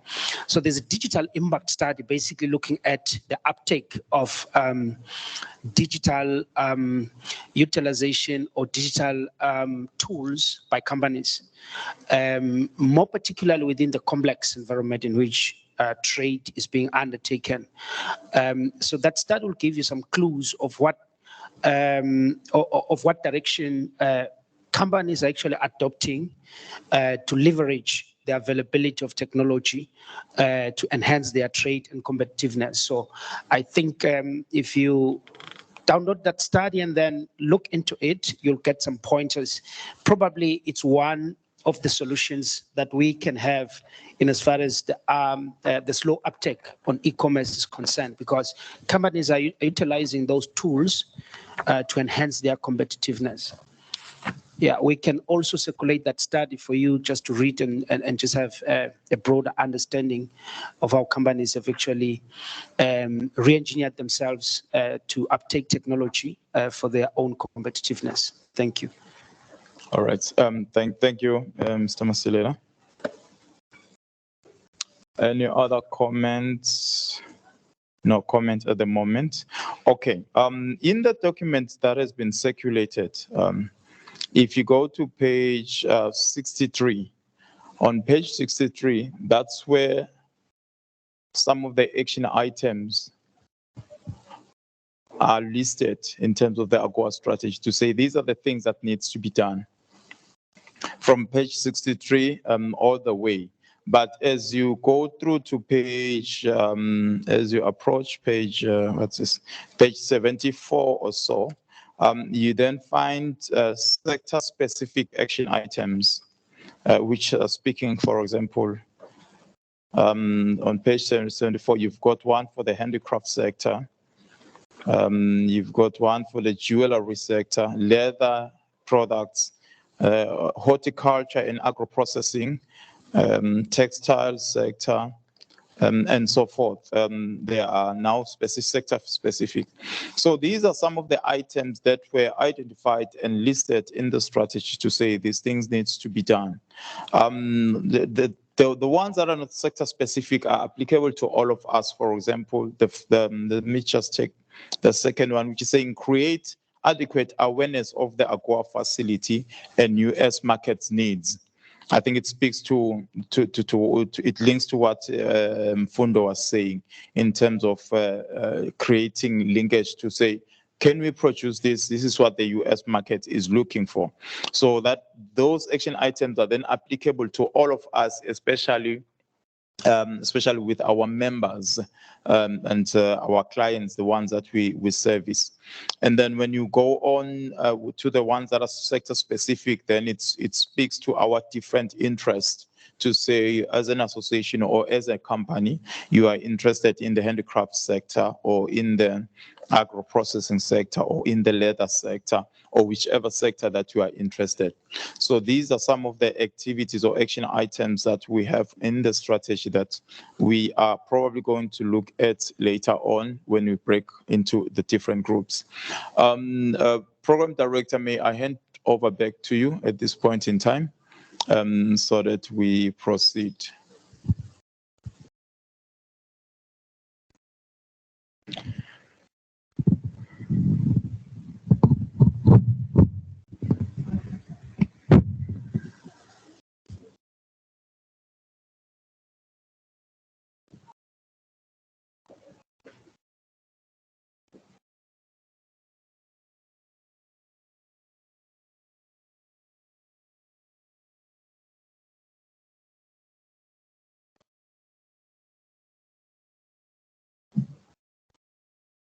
Thank you very much, ladies and gentlemen. Thanks to Mkazi for taking us through. What I would say is the state of play in terms of where things are and the gaps and all of that. I think we now have an appreciation. The challenges as listed here, some of them pointing to us as the steering committee. So I think we have that appreciation. Thank you very much, Mkazi. Maybe before we go to the next one, I had a question for Uniswa. Did you have something in mind in terms of when you said focusing on the existing sectors? I thought maybe you will say such as this one, which maybe you have discovered, because that's where things are coming from. Just a follow-up, not to put you on the spot, really. Unfortunately, you've successfully put me on the spot. Sorry. Yeah. Okay, I think maybe from our side, it wouldn't really be something we don't have the data now, but I think I was asking the question to see how we can probably assist in terms of gathering that kind of information. Okay. Yeah. So I think I wouldn't really speak at the top. So from a research perspective, yes, assisting us on that. No, it's good to know that that assistance is available, because as we go along, definitely in these various portals we're talking about, you will also coming in to share your expertise. No, thank you very much. So at this time, I'm told we're going to have some videos on AGOA. Mr. Masilela will lead us on that, and then I'll come back and take you through what is going to happen going forward. Thank you.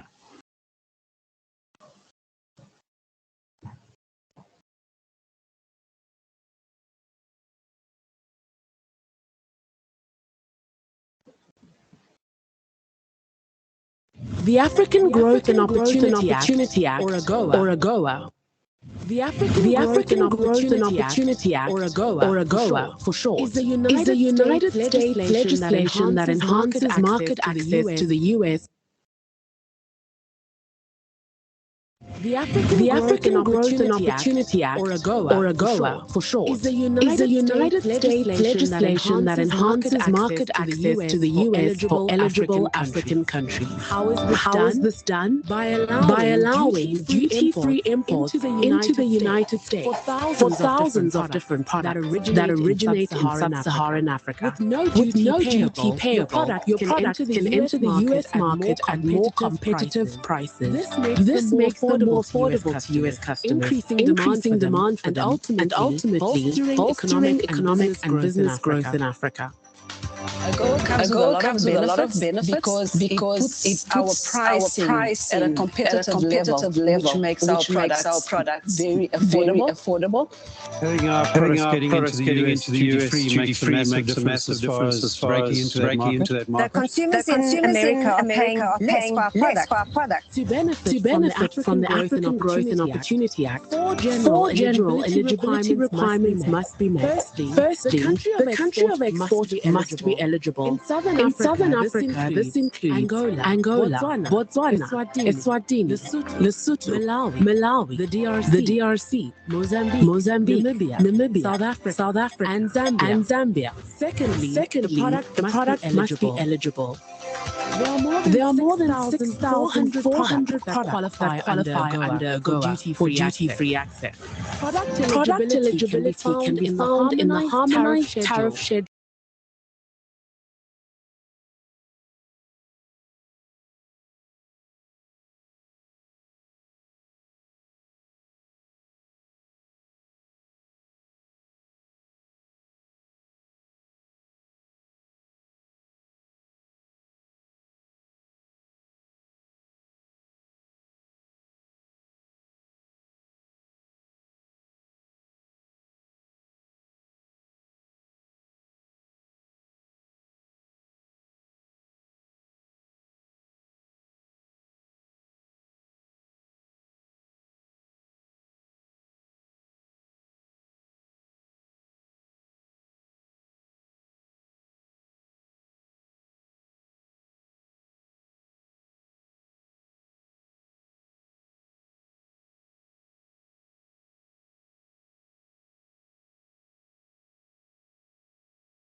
classifies thousands of different products from silk to soap and footwear.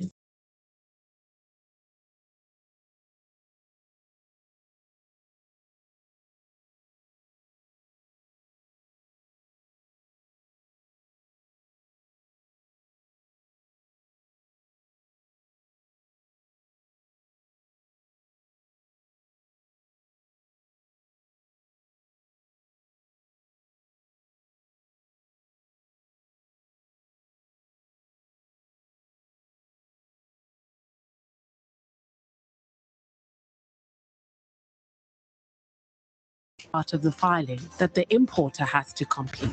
The value is usually based on which is the price you invoice the importer, plus certain additional amounts that they may need to pay, such as packing costs, commission.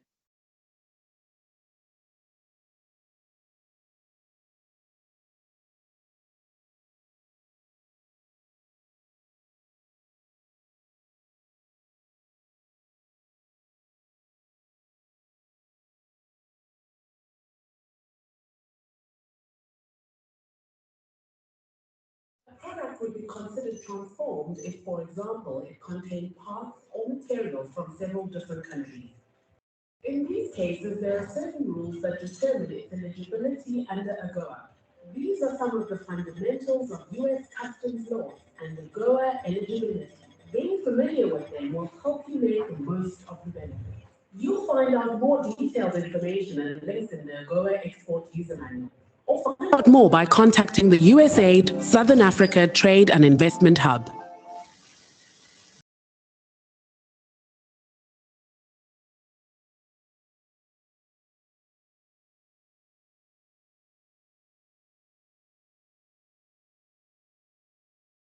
If you export agricultural products, food, or beverages to the United States, there are specific requirements that apply. They entail upfront and ongoing work and investment.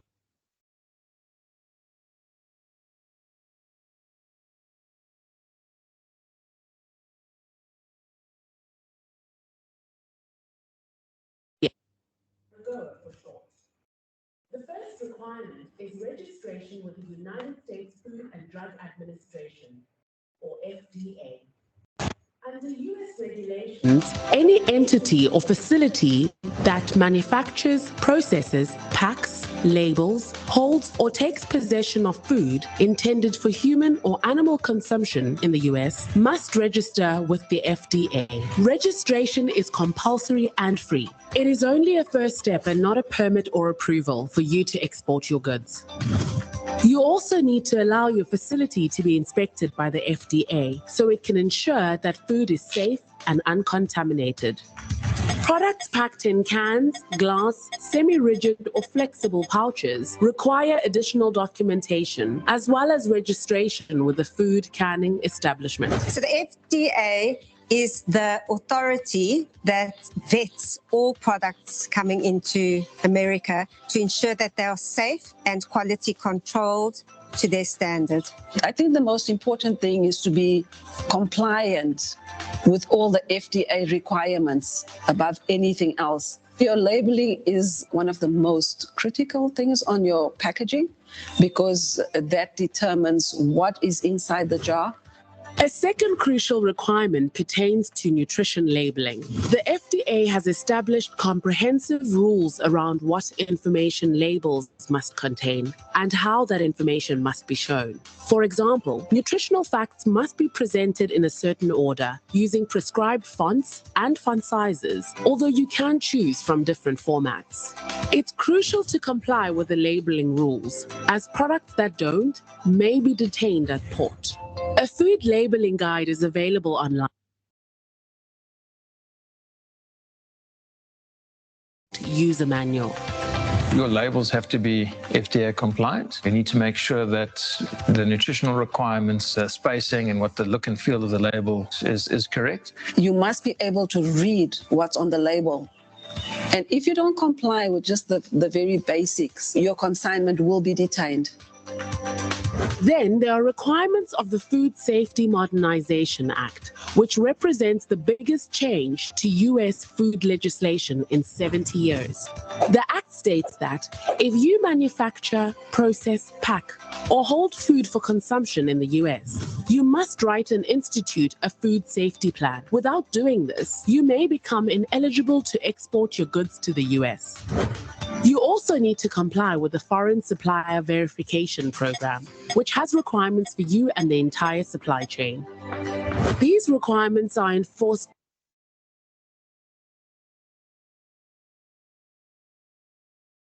but it is all necessary to ensure food safety. And it may be worth the effort with the potential for your business's growth and expansion. So since we've been introduced to the USAID Trade and Investment Hub, we've really seen our traction in the US grow. They were absolutely pivotal in helping us get into the first trade show that helped us be successful in the US and have continued to support us. They certainly have been instrumental in allowing us to grow into the US.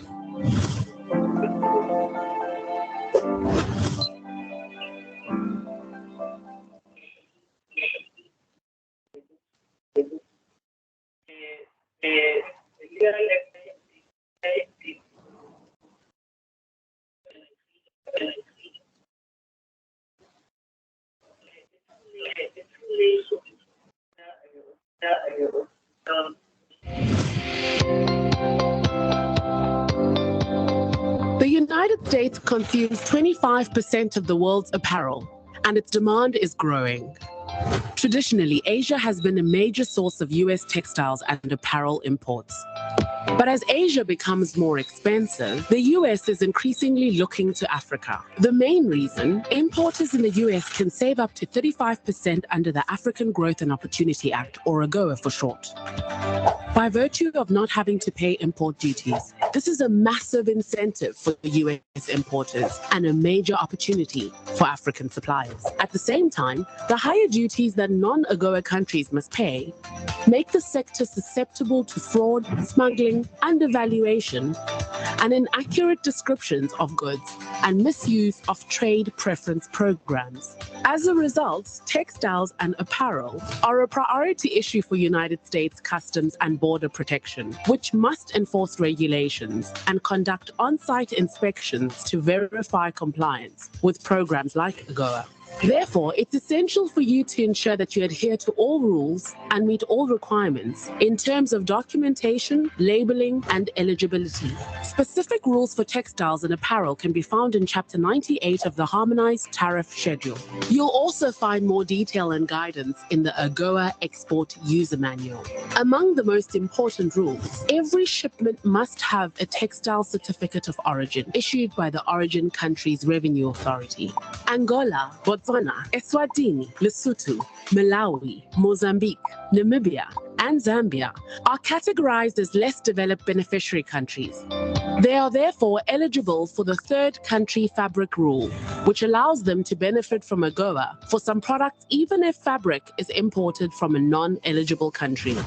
Additionally, your invoice must state the proper classification and correct item number of goods, according to the Harmonized Tariff Schedule. It must also have the appropriate and complete AGOA visa stamp on the front.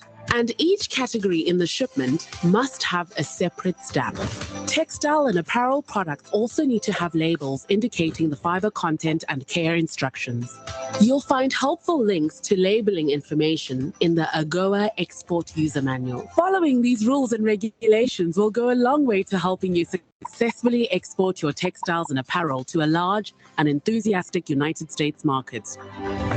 I export about 50 to 60% of my business to the USA. It's definitely a growing market. Because Champal is a leather product and we use exotic skins, we need to actually have certain documentation in place in order to export to the USA. A certain percentage of your product needs to be sourced and manufactured locally, and it needs to go directly to the USA. I don't think I'd be exporting as much as I do without the AGOA duty-free benefits. It makes our product more affordable to the USA buyer, and Champal is more competitive in that market.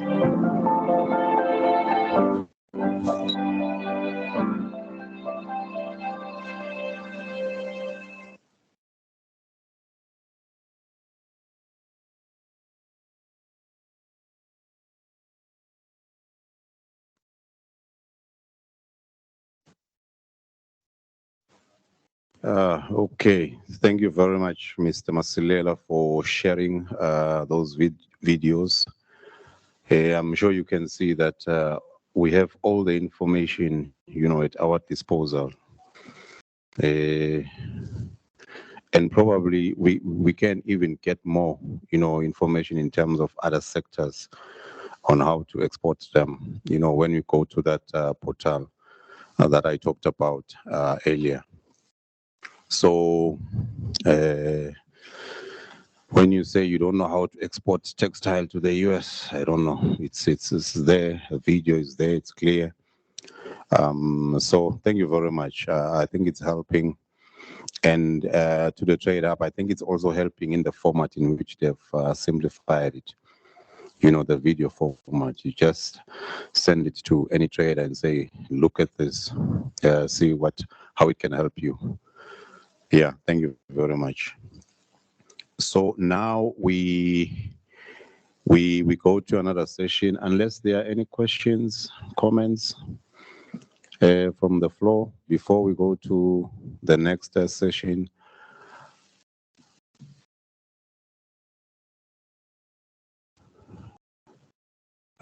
Comments? No comments. Okay, we have to go to sharing of experiences, because when you implement something, when you are part of that steering committee, then you come across some of the challenges that Umkazi mentioned here. Then you need to ask others, hey, you guys, how are you doing it? We seem to be having this problem here. How are you able to go about it and all of that? So we are getting into that session now. We have someone from the region who is going to give us their perspective. They've also done an AGOA strategy, and they've done the implementation, so they will be sharing with us, telling us that, okay, firstly, the steering committee, this is what needs to be done, because I think that's where it will have to start with us here, showing the commitment. So I'm waiting for Masilela to give me the signal that we can go to that.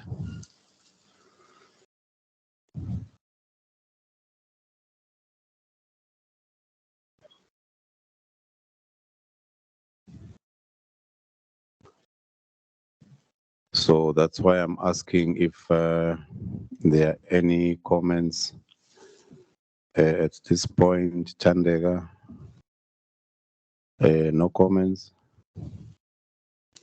No comments. Okay. So we are still okay.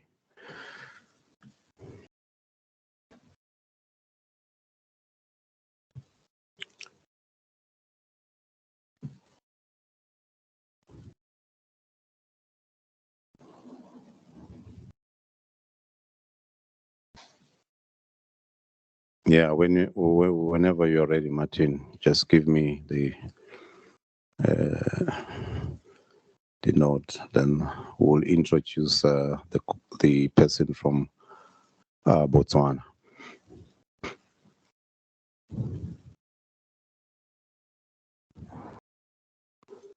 And in terms of the material in front of you, I think Bully is going to give us even more, because I think we might be having more copies, so that you can, keep in your library and then keep one in your office, because seemingly we are adding your responsibilities now daily. It must be next to you. Yeah. Looking in terms of if they are saying the leather sector is there, what are the recommendations? What needs to be done on a daily basis, so that we can make this thing work? So I think we will be having that opportunity.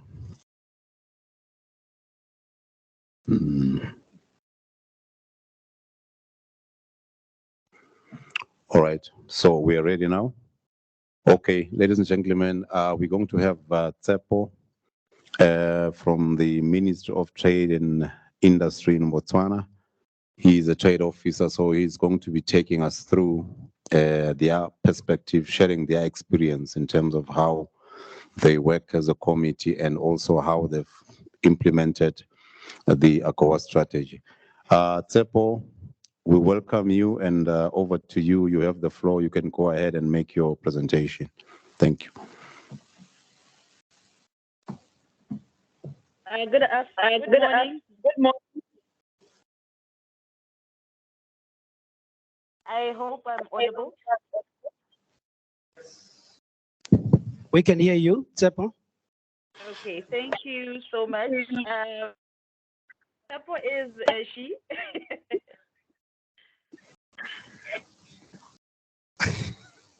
Okay, sorry about that. Apologies. It's okay. It's okay. Thank you so much. I hope that I'm audible to everyone, and I hope there's no background noise. Yes, my name is Tsepo Munyakeng from the Ministry of Trade and Industry. I'm working as a trade officer responsible for trade development, specifically AGOA relations. Thank you so much for inviting me to this very important meeting.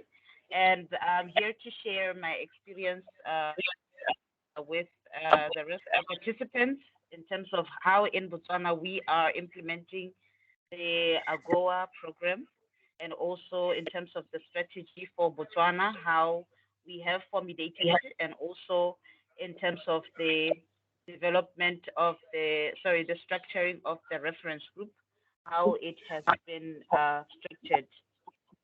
I hope I was clear. Yes, you are very clear, Tsepo. Okay, please proceed. Thank you so much. Oh, yes, thank you so much. I don't know who has control over the slide, but we can go to the next slide. This slide particularly talks about how as Botswana when and how we have developed the AGOA strategy. Our first strategy was in 2017, just slightly after the reauthorization of the AGOA program in 2015, of which the first strategy now was a institution-led strategy. We had tasked the one of the institutions, Botswana Investment and Trade Center, recognizing that it's a trade facilitation agency in the country, to coordinate, or maybe not to coordinate, to facilitate the implementation of the strategy. And through that initiative, we did recognize a few challenges in terms of now making it an institution-led strategy. Hence, and then in 2011, before I go to that element, the strategy that was coordinated by Botswana Investment and Trade Center, it was coordinated to the level of institutions, where we had the various institutions in the in the steering committee, who had functions for various functions for various tasks and activities. And we had a little bit of a challenge in terms of the coordination, and also a challenge in terms of how now do we gather information, and how now do we put together a fulfilled report and say we are monitoring, or we are getting the fruits of our activities. So in 2021, we launched the revised strategy. That particular strategy had a lot of new elements. One of the very key elements was restructuring the steering committee. The steering committee now had 5 layers. The first layer was the overhead steering committee, which comprised of the Ministry of Trade, the Ministry of Trade, that's number one, and also the key sector-led business associations, which is Business Botswana and Botswana Exporters and Manufacturers Association. And the most interesting aspect is We also added in the civil society, Botswana Council of Non-Governmental Organizations, and we also included the US Trade Hub as one of the participants now, or one of the members of the AGOA Steering Committee.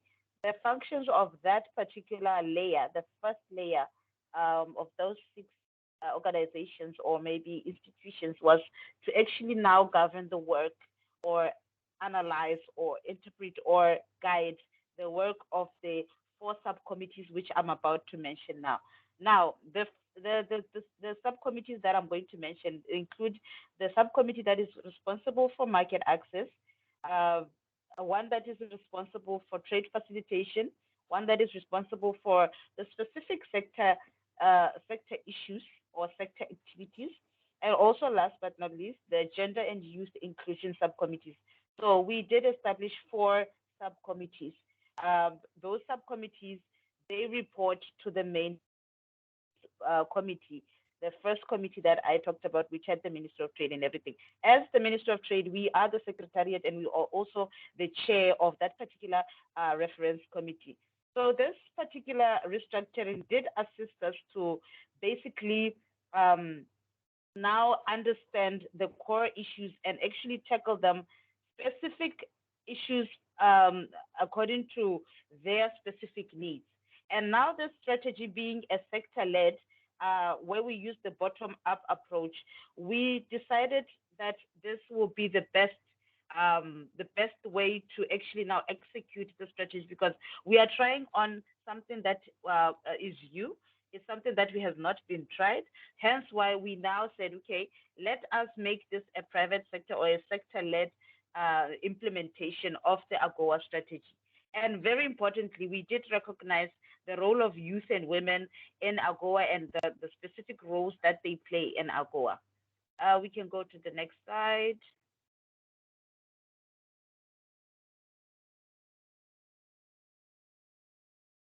Yes, in terms of, and then after the formulation of that particular structure of the strategy, we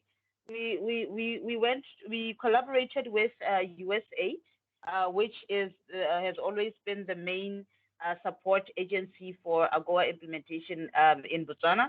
And we collaborated with them, where we now looking at the new developments. You know, with the COVID, there were a lot of, would I say, misplaced opportunities, and there are so many challenges now. And even though there are challenges, those challenges do have some lessons that come with those challenges, and do have some opportunities that are aligned to the COVID and also its effect. So we did bring all the four sectors under one roof. Sorry, not the four sectors, the four subcommittees under one roof. And then we decided to educate them a bit, school them a bit, capacitate them a bit, so that they can be able to execute the duties effectively, looking at the new developments, looking at how things now are done now. So we did undertake a capacity building workshop in 2021, of which the outcomes were included to discuss the vision, success, and changes. And challenges learned with regard to AGOA, and how we have what is it that previously has worked and what is it that has not worked. We wanted to create that holistic understanding of the roles and responsibilities of everyone, so that everyone will know and understand how what is it that they're supposed to be doing, how they're supposed to do it, and how they can actually work together with the next person to be able to fulfill that particular activity or that particular milestone. And also to talk about or discuss the goals and initiatives as per each subcommittee action plans, because we did develop action plans per subcommittee. And also now looking at how do we align the monitoring and evaluation and reporting of the implementation of the new strategy. So that is basically how, or maybe basically the reason why we did that particular workshop. So in terms of education or sensitization of the steering committee, we realized that it is very important, and regular engagement and workshopping to just clearly outline and remind colleagues of what is it that we need to do in order to be successful in terms of capitalizing on the remaining period for AGOA. We can go to the next slide.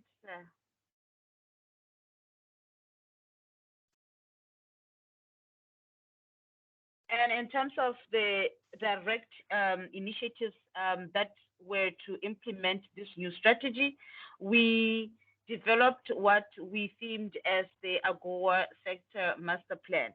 This is a direct initiative that was initiated by the four sectors: the natural products, the jewelry, semi-precious jewelry and semi-precious stones, leather and leather products, and as well as textile and apparel.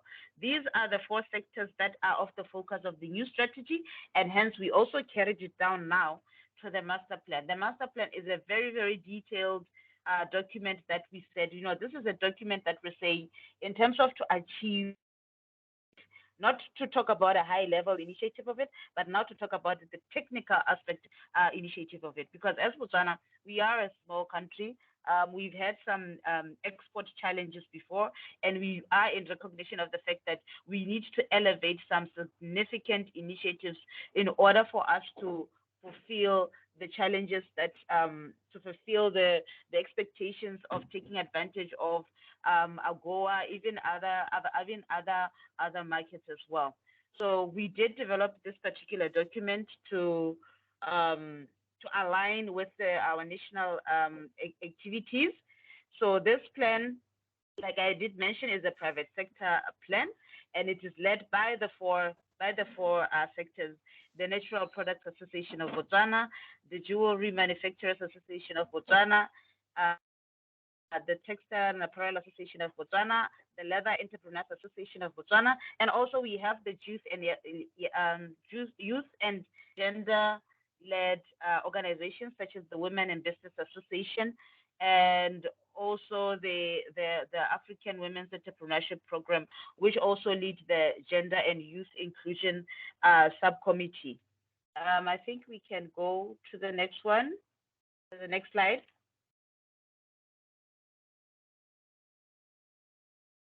Yes, the master plan was developed last year, was developed in 2021, and it was adopted during one of the sittings of the reference group, where the sectors presented the individual plans or expectations of what the master plan is supposed to be doing. And the meeting acceded to that particular document, and we were given a go-ahead now to start the implementation of this particular document. So in February, we worked again with the Trade Hub to undertake an implementation workshop, of which we brought together development agencies, financial institutions, and any interested party that is centered on either creating job creation, economic diversification, industrialization, and trade development to basically play a part in terms of the implementation of the master plan, because the master plan focuses on a whole lot of elements. We have issues of standards, we have issues of VRS, we have of unified revenue services, we have issues of certifications, we have issues of industrialization, SME development. So we have those cross-cutting issues that are instilled in that master plan, hence why it needs all hands on deck type of an approach. So we have identified specific support agencies. We have identified specific initiatives under that master plan, of which we are saying that this is an initiative that we want to use to drive to AGOA, and also the anticipated AGOA expiry 2025. So the next slide basically just highlights. We can go to the next slide. The next slide just basically. Hello. Yeah, the next slide, this particular one, just basically shows the relationships that we have developed in terms of the implementation, the direct implementation of AGOA. We have the Trade Forward Southern Africa by the British Council. We have the Botswana Unified Revenue Service. We have the World Intellectual Property Organization. We have the USAID, which I've just keep mentioning. We have the Citizen Economic Development Agency, which is in Botswana. We have Botswana Investment and Trade Center. Just that the slide was a little bit too small. I couldn't put all of them in there, but we have an array of stakeholders that we're working with to implement the AGOA going forward. And on the next slide, I just put these there so that we can just, I just share with you the experiences that we have, the types of challenges. We can go to the next slide. The types of challenges that we have within, in terms of now leveraging on AGOA, and these are the challenges that we actually recognized during the formulation of the master plan. So you see, there is a correlation between the strategy, the master plan, and the national initiatives. So in terms of the challenges, we have identified some policy challenges and some implementation challenges. The policy challenges are related to the standards for our export markets, the logistical challenges where we are landlocked, and some limited brand recognition. And in terms of the implementation, we still have this reoccurring issue of our stakeholders sometimes working in silos and not really correlating information or correlating efforts. So we have established some mechanisms to try and curb those challenges. We have some parallel opportunities that really lack coordination, and also we have some funding issues for particular projects, but we are working with certain agencies to also curb this problem. I think the trade finance issues, everyone can relate to that, especially in this region, and also the importation of raw materials. We can go to the next slide.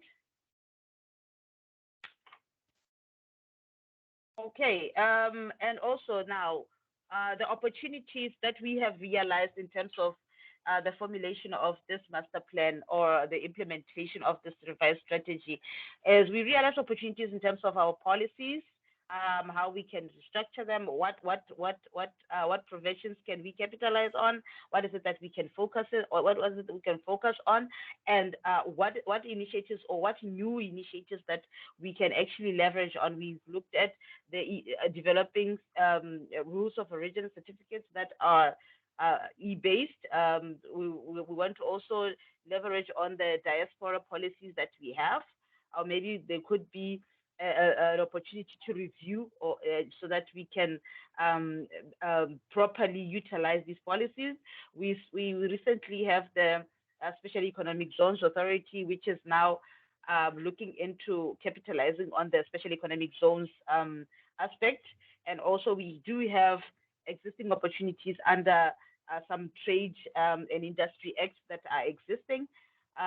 In terms of the implementation, we have realized that the use of clusters for market access is very important, and technical and vocational skills utilization is also very important, as it looks very deep into now skills transfer and all the other elements that are related to it. We are looking at partnerships with lending institutions and also development partners. We realize that this is actually a framework for long-term investment on also long-term engagements for the AGOA strategy or with trade with the US. And also we are exploring the mentoring and also digital marketing initiatives because as Botswana, we are really looking towards elevating our brand as Botswana to the international market. And also last but not least, sector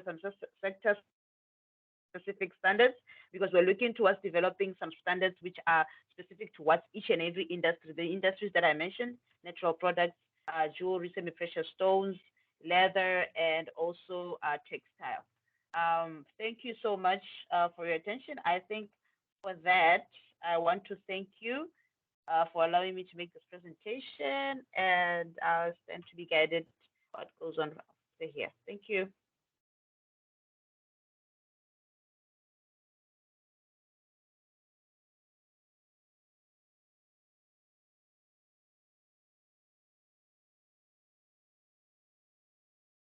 Thank you.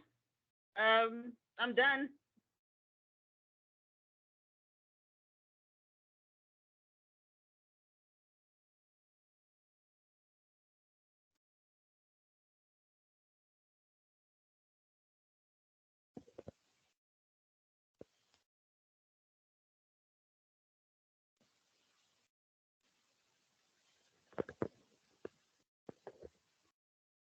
Hello, can you hear me?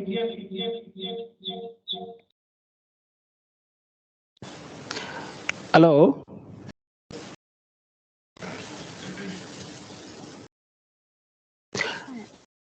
Hi, Tipo.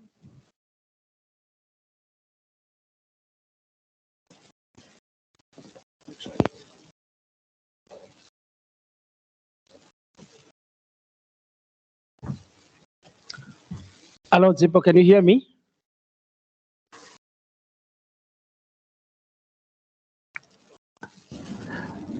Hello? She's no longer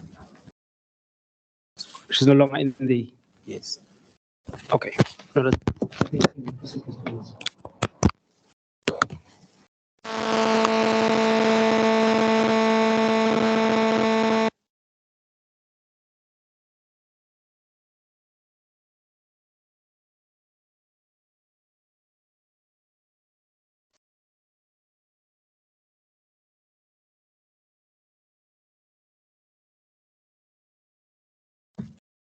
Yeah, there you are.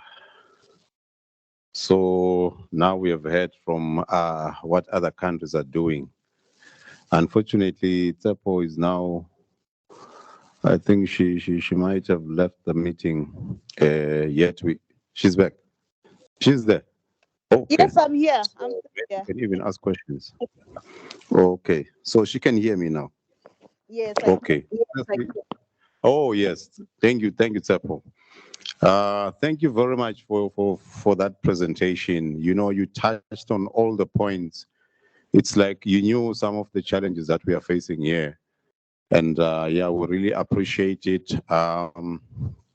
It's giving us a guideline in terms of how we can take it going forward. And obviously, from what I picked from you is the bottom-up, approach. Let the private sector lead the process, and then they report to us, and then tell us what needs to happen. Yeah, thank you very much for that. So I think maybe there are questions that you want to ask as a committee, so you can ask now. My question, Tsepo, will be, how do you ensure that you get commitment from the various subcommittees that you have in terms of making sure they drive the process? I also wanted to understand the meetings. Do you meet on a quarterly basis? And maybe if you can just clarify that. And looking at the target on an annual basis, what have you set for yourself? Because I know that you mentioned the COVID-19 being a challenge, losing something like 2 years. So now we're going to 2025. So probably you have a strategy to try and fast track things. How are you handling those things? So please stay online. Maybe I'm going to take another question from someone so that we can have maybe two questions that you can respond to. Colleagues, let's ask. It's a bottom-up, private sector-led. Yes, Marcelo. Yeah, just one question from me. So I can see I can note the different structures of the implementation team, a national committee with subcommittees. So who form part of the national committee? Because there are 4 subcommittees, and then now who forms part of the national committee? Yeah. Tsepo, so you can go ahead and respond to these questions, 2 questions. I'm sure I'm going to have 2 more after these 2. Go ahead, Tsepo. Okay, thank you so much. I would like to respond to the last question. just need a little bit of clarity. If you say the national committee, I did mention that there's 5 layers in the new structure. There is the upper layer, which comprises of 6 members, and then there is the 4 subcommittees. You want to know who forms part of the manufacturers, the trade facilitation, or you're only talking about top committee first? I just need a little bit of clarity to that.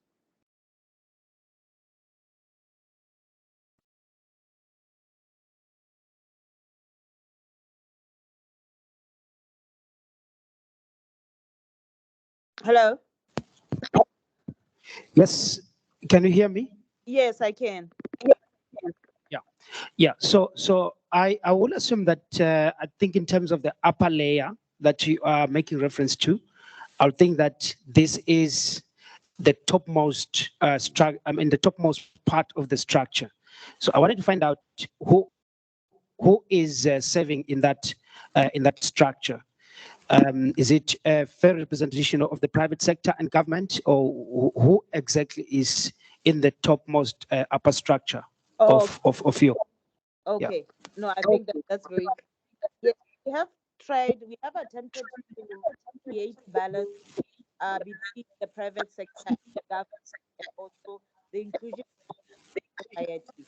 So the 6 membership is for number 1, government, who stands as the chair, and then we have the co-chair, which is the business community. We have 2 members of the business community that are sitting on the chair. We have Botswana Exporters and Manufacturers. We have business Botswana. Those are 2 that serve the private sector interests. And then we have the civil society and for governance issues, and then now we have the Ministry of Trade, the chair, and we also have USAID as another member at national committee. That is how we structure it. Okay. Yeah. I think we're getting the picture there. Yeah. Maybe if you can go to the other questions in terms of yeah. Okay. I hope that yeah, and I'll put that. You talked about the commitment, or not maybe the commitments by the subcommittee. How do we ensure commitment by the subcommittee? Remember, this is a private sector led strategy, and the initiatives are initiated by the private sector. So the private sector's interest is to say, my interest is to build a business. My interest is to ensure that the profits that I gained actually help my business to progress to another level. So those initiatives strategically need them to be private sector led, because through the private sector we know that there will be direct advocacy, there will be direct, because we are saying we want a private sector led economy in Botswana. And that private sector led economy has supported by the various institutions that are there, whether it's Botswana Investment Center, whether it's by Botswana Bureau Standards, whether it's by Botswana Unified Revenue Service, whether it's by development agencies such as the UNDP, of which we keep on going back to it and a dialogue engagement with, to just fully solidify how do we now structure our initiative. So in terms of getting the commitments from all the members of the 4 subcommittees, we are ensuring that all initiatives, they are led by the private sector. And we have ensured that through the private sector or through the subcommittee for the sector specific, every initiative that is started under the implementation of the reverse strategy is led by either a private sector or a private sector institution. commitments.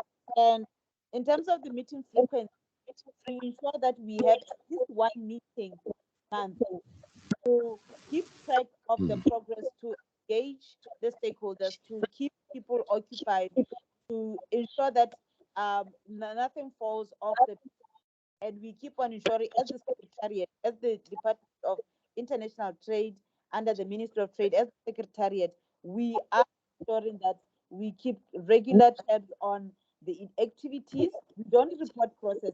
We report on exact activities and their outputs to say what is it that has been done, what are the challenges, how now do we tackle this challenge. And yeah, and in terms of the coordination of the issues, like I mentioned, the ministry sits as the chair of that whole national committee, but as the secretariat, the Department of International Trade within the ministry, we are the main coordination agency, or sorry, main coordination institution for the strategy, and we work directly with the private sector to ensure that commitments made under are undertaken and reported on. Okay. No, thank you very much for that. I think, yeah, it's giving us guidance. So the mere fact that it's private sector led, that is incentive enough, to make sure that we drive the process. There is commitment and all of that. No, thank you, thank you, Tsepo. I don't know if there are any questions. Yes, Mr. Jangase, go ahead. Hello, Tsepo. You're speaking to Bongani. My question would be on the funding model, the provision of budgets. How is it structured? The operations for the different committees, subcommittees, and all the activities of the AGOA initiatives. Where do you get your funding from, or how is it sourced? Thank you, Bongani. It's a very interesting question because when we look at the previous strategy, the way that it related or the way it was implemented, it didn't have a very direct funding model, but it's a new strategy. The deliberate attempt to the deliberate initiative to make private sector led strategy is because we're saying the government does not implement. It is the private sector who implements and who produces output. So in terms of the funding model, we have created an activity-based funding model where we're saying the funding will be the specific activity, provided they've been vetted, provided they've been analyzed, provided agreed upon. So that's the model that we and also in terms of the assistance for funding, we have some various institutions that we've identified that have really committed to say the funding activities.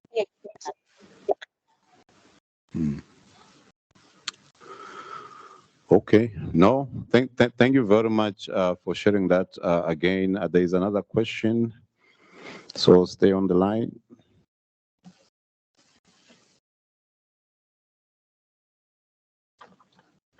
Thank you, Tsepo, again.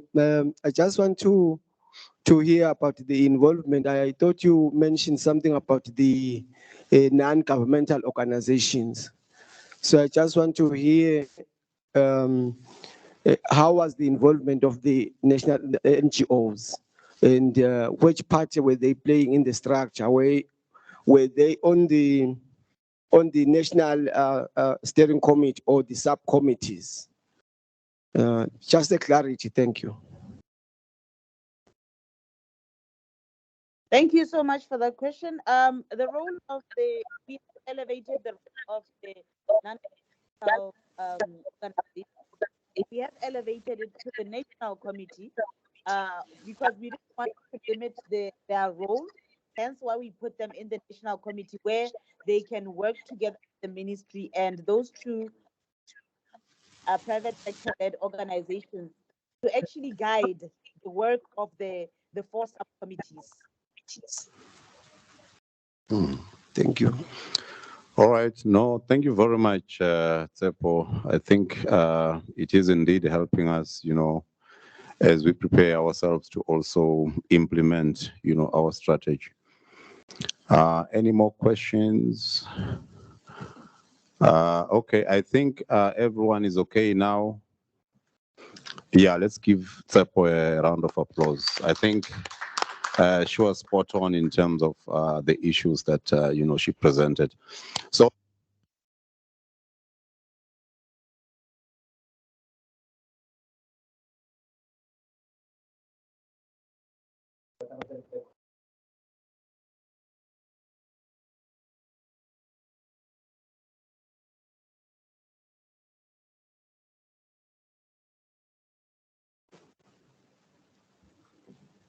Okay, I think we can proceed, ladies and gentlemen. So there you are. It's doable. Other countries in the region are doing it, and that's the structure in which they've used, to implement bottom-up approach, led by the Leather Association. Some sectors, some are led by those that are in natural products. I think that's what they mentioned.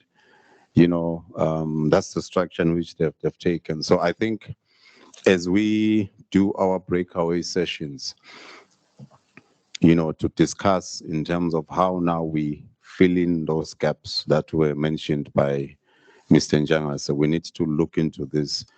The element of gender, I think it's also there.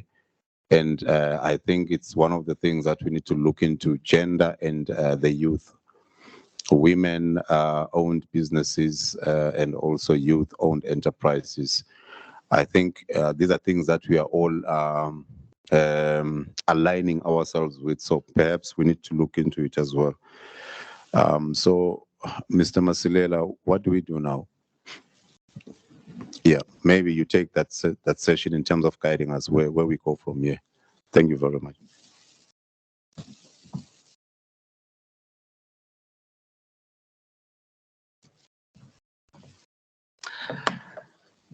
Thank you, Mr. Mnisi. I think at this point in time, so we are going to break into probably two groups. So we will look at probably agriculture and non-agricultural sectors. I think because of the limitations that we have, I think the more we break into more groups, we might have some groups having few people or no representation at all. So I think, so as our approach in the Trade Hub, we normally look at agriculture as well as non-agricultural activities. So I think for the purpose of this exercise, we'll basically break into two groups. What we are trying to do now, we are looking at the strategy. So we'll be looking at the strategy and then look at the sectors that are that fall within that particular group. We'll highlight the gaps that we think should be filled, and then some opportunities as well. So we'll go through the strategy. I believe that everyone has a copy. If you don't have a copy, make sure that you get a copy. I think we have enough copies of the strategy. So what we're going to do then, we'll look into the strategy and then focus on the sectors that are falling on that particular group. I'll just announce those different sectors. And then we'll look at the gaps that we have to fill in as part of the steering committee. You'll note that this strategy was crafted before COVID-19. So a lot has actually changed within the context of the operational environment. So there could be some elements that were incorporated then, that were relevant then, but also potentially there could be some additions that we need to fill up, given the fact that the environment in which you are playing in has changed drastically. So we'll look into that as well. And then we will highlight the products. I think If you read the beginning parts of the strategy, you'll understand that there are some products that are highlighted where probably as a committee, we have to focus on. And then from there, I think we should be able to create some committees, subcommittees. I think we've just heard from the example of Botswana. They've got sectoral specific committees that are basically looking at those sectors to make sure that there is nothing that is lacking behind, and it's a more inclusive approach to implementation. So that's exactly what we are going to do. I say that we will look at the gaps. So look at the gaps, we'll highlight the gaps. If there are some elements of implementation that we think they have to be incorporated for our particular sectors that we are looking at. And then number two, we are going to look at the products, the specific products. As we indicated, so currently there is a list of products, I think, on the beginning part of the strategy. There are some products that we are currently trading on AGOA as a country, which are listed together with the trade values that are currently being realized. Probably if you think that there are products that the country should focus on that are not there, you will have to highlight those products and then for consideration. Like we said, the environment has changed.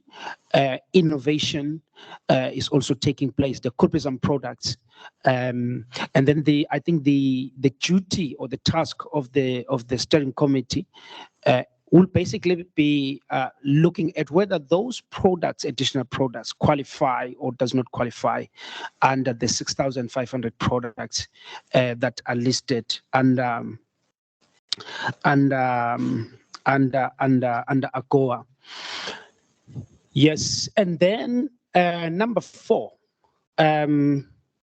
we have to make some recommendation as to, with regards to the subcommittees that we think should be represented, the specific sector subcommittees that should be represented. And as we do that, we can also try to identify the participants of those subcommittees. So we need to try to identify participants in those different subcommittees. For instance, if we are saying, okay, there should be a food manufacturing, I'm just giving you an example, a food manufacturing subcommittee, who are the potential participants and arts within the country, or which institutions or which players can be part of that subcommittee. So we're going to do that exercise as the two groups, and then after lunch, so we'll have this time, which I think we've got 25 minutes before lunch. So we'll have to go through the strategy and do those activities, and then after that, after lunch, we are going to, so these two groups are going to do a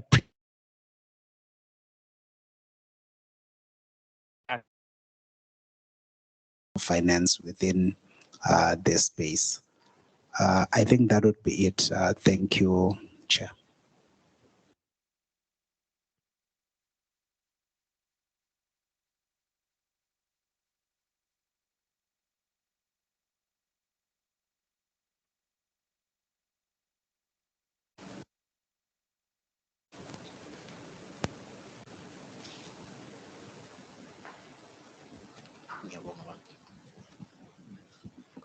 Okay, thank you, Mr. Mbuyisa.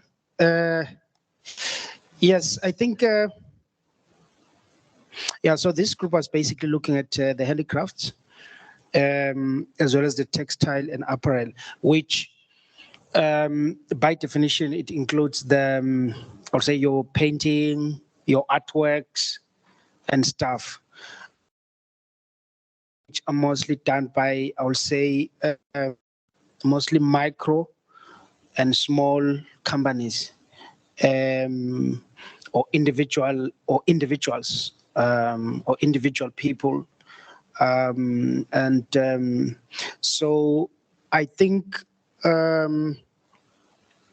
this is where companies like Swift, I think, probably comes in to facilitate some kind of coordination to market, because I mean individually it's very difficult to play alone into such market, so you need some kind of coordinator to bring the products together for the exports.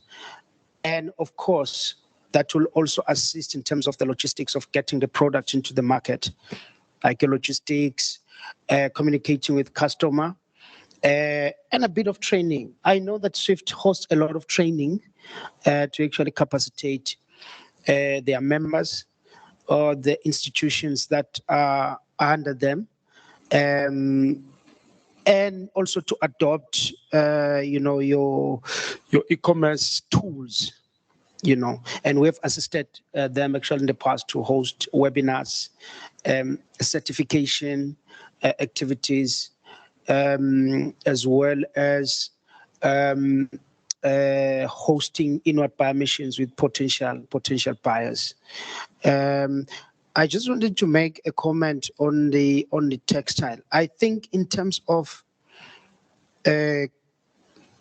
building the productive capacity, more especially for the local textile business owner, is actually quite a key component, even though there are lots of risks. Because I mean, if you talk to the big guys, they will tell you that, AGOA, you need to be very careful, because once you don't meet the requirements and the specifications, including the turnaround time, the cancellation of the order is very costly, to the local person.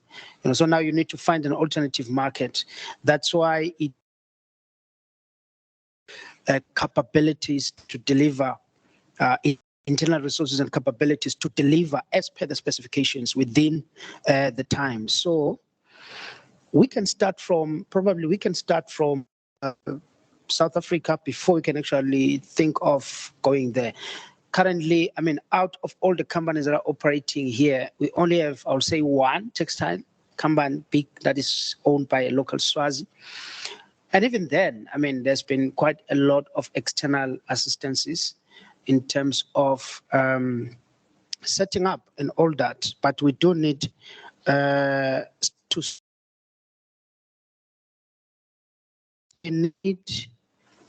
to identify also, subcommittees as well in this space, to say, okay, within the textile and apparel and handicraft, what are the subcommittees that we want? Do we want one that will look at the two?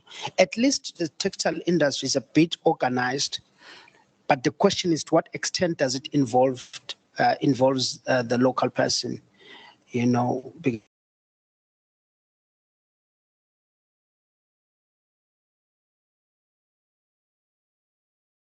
At make sure that the small man who aspires to grow big in the future is not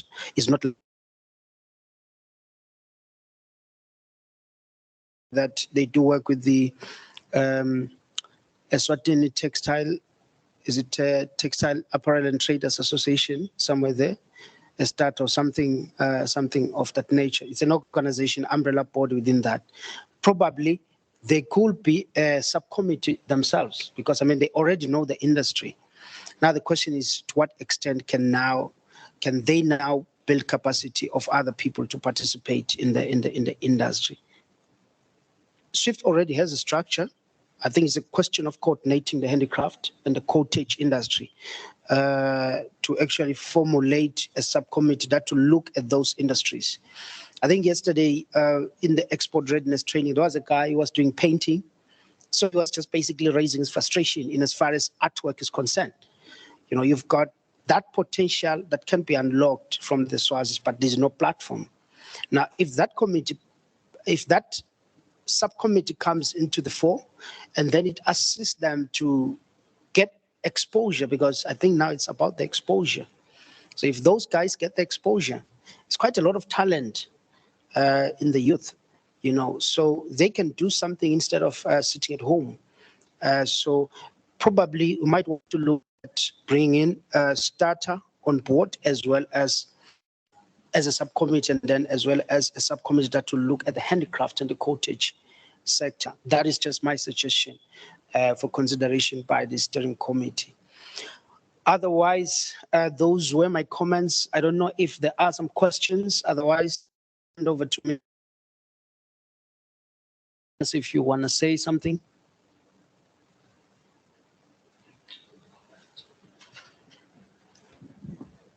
Thank you very much, Mr. Masilela. And thank you for the presentations, speaking to possible remedies and a way forward. I think what we probably need to remind ourselves is that from the existing strategy that we have, the AGOA strategy, there are items that are there. So amongst the submissions that we have made today, we just need to find out if these are issues that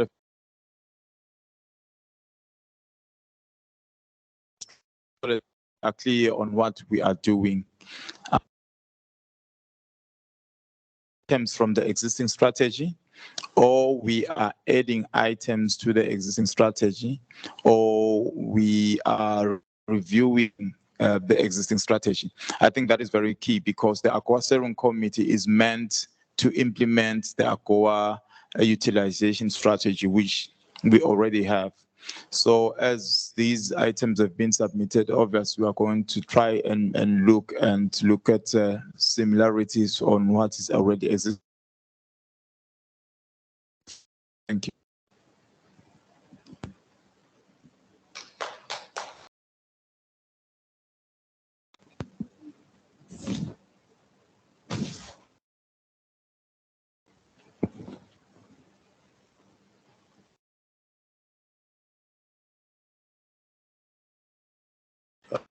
Okay, ladies and gentlemen, thank you very much for those group. We have a picture of what needs to be done,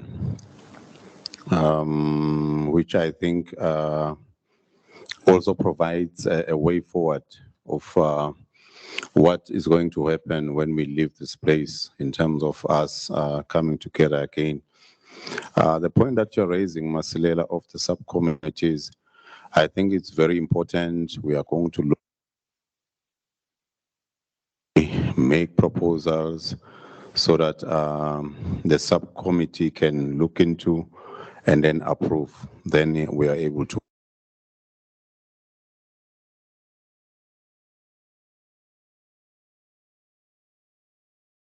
of our workshop, and it's been very good, very engaging. I think we really appreciate your participation. You know, on the sector issues, there is nothing that we can do on our own as APA, because you tend to know these things as it is articulated in your presentations. I think that goes to show that you now have an expert in leather, in agriculture, in handicraft, and all of that. So we really appreciate your contribution. Yeah, maybe before we close, I've been informed that we need to go through some evaluation just to check if things were in order for this workshop. They sent you some emails. I believe, Bully, you want us to do it now before we go, or you allow us to do it anytime? I think now is best while it's Yeah, still fresh. It makes sense. You're right. So can we just 5 minutes, we do that. We submit to, it's online, so just check your email. You're going to see it, fill it in.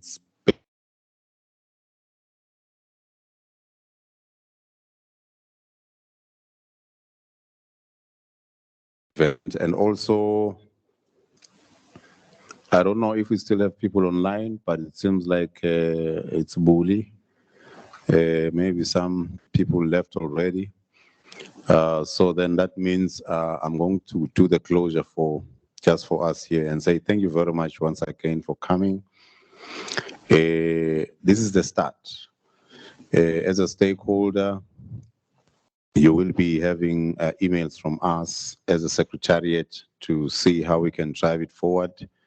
Some people are meeting every month, you heard for yourself, so perhaps we need to see how we schedule those meetings. So yeah, but please create room for us so that we also work on this agenda. Otherwise, thanks to the hub and everyone for being here. Much appreciated. Thank you very much.